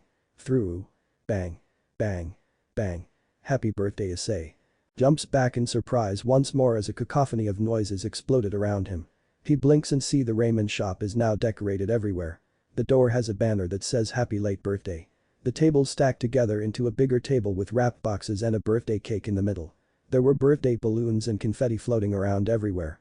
Strangely enough, there was also a realistic statue of a napping nine-tailed fox in the corner of the room, with a party hat strapped on its head. Isay blinks again and looks at the faces of the people in the room. The first one he saw was Naruto as the blonde smiled goofily and popped another party popper in his face. He sees Dirt sitting at the table sipping coffee and blowing on a party horn. He sees his parents sitting next to the middle-aged man while smiling almost as widely as Naruto was. His mother snapped a picture with the camera in her hand.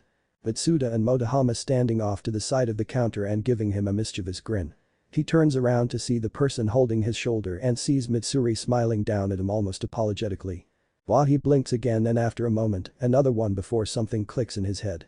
It was a surprise party for someone's birthday. It was his birthday today. This is a surprise party for his birthday. Ding. This is too much, damn it.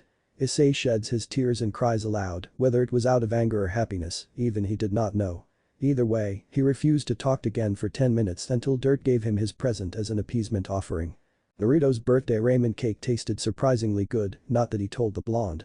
He was still mad at the damned whiskered teen for giving him an almost heart attack. Really, to celebrate his birthday that passed months ago. What was the blonde thinking? What if Ramen Chef Naruto meet Red Dragon in high school DxD? And thanks for watching my video till the end. If you enjoy this content, then do consider subscribing to my channel and leave a like if you guys need the next part, comment down, and thanks for watching the video and see you guys in the next video.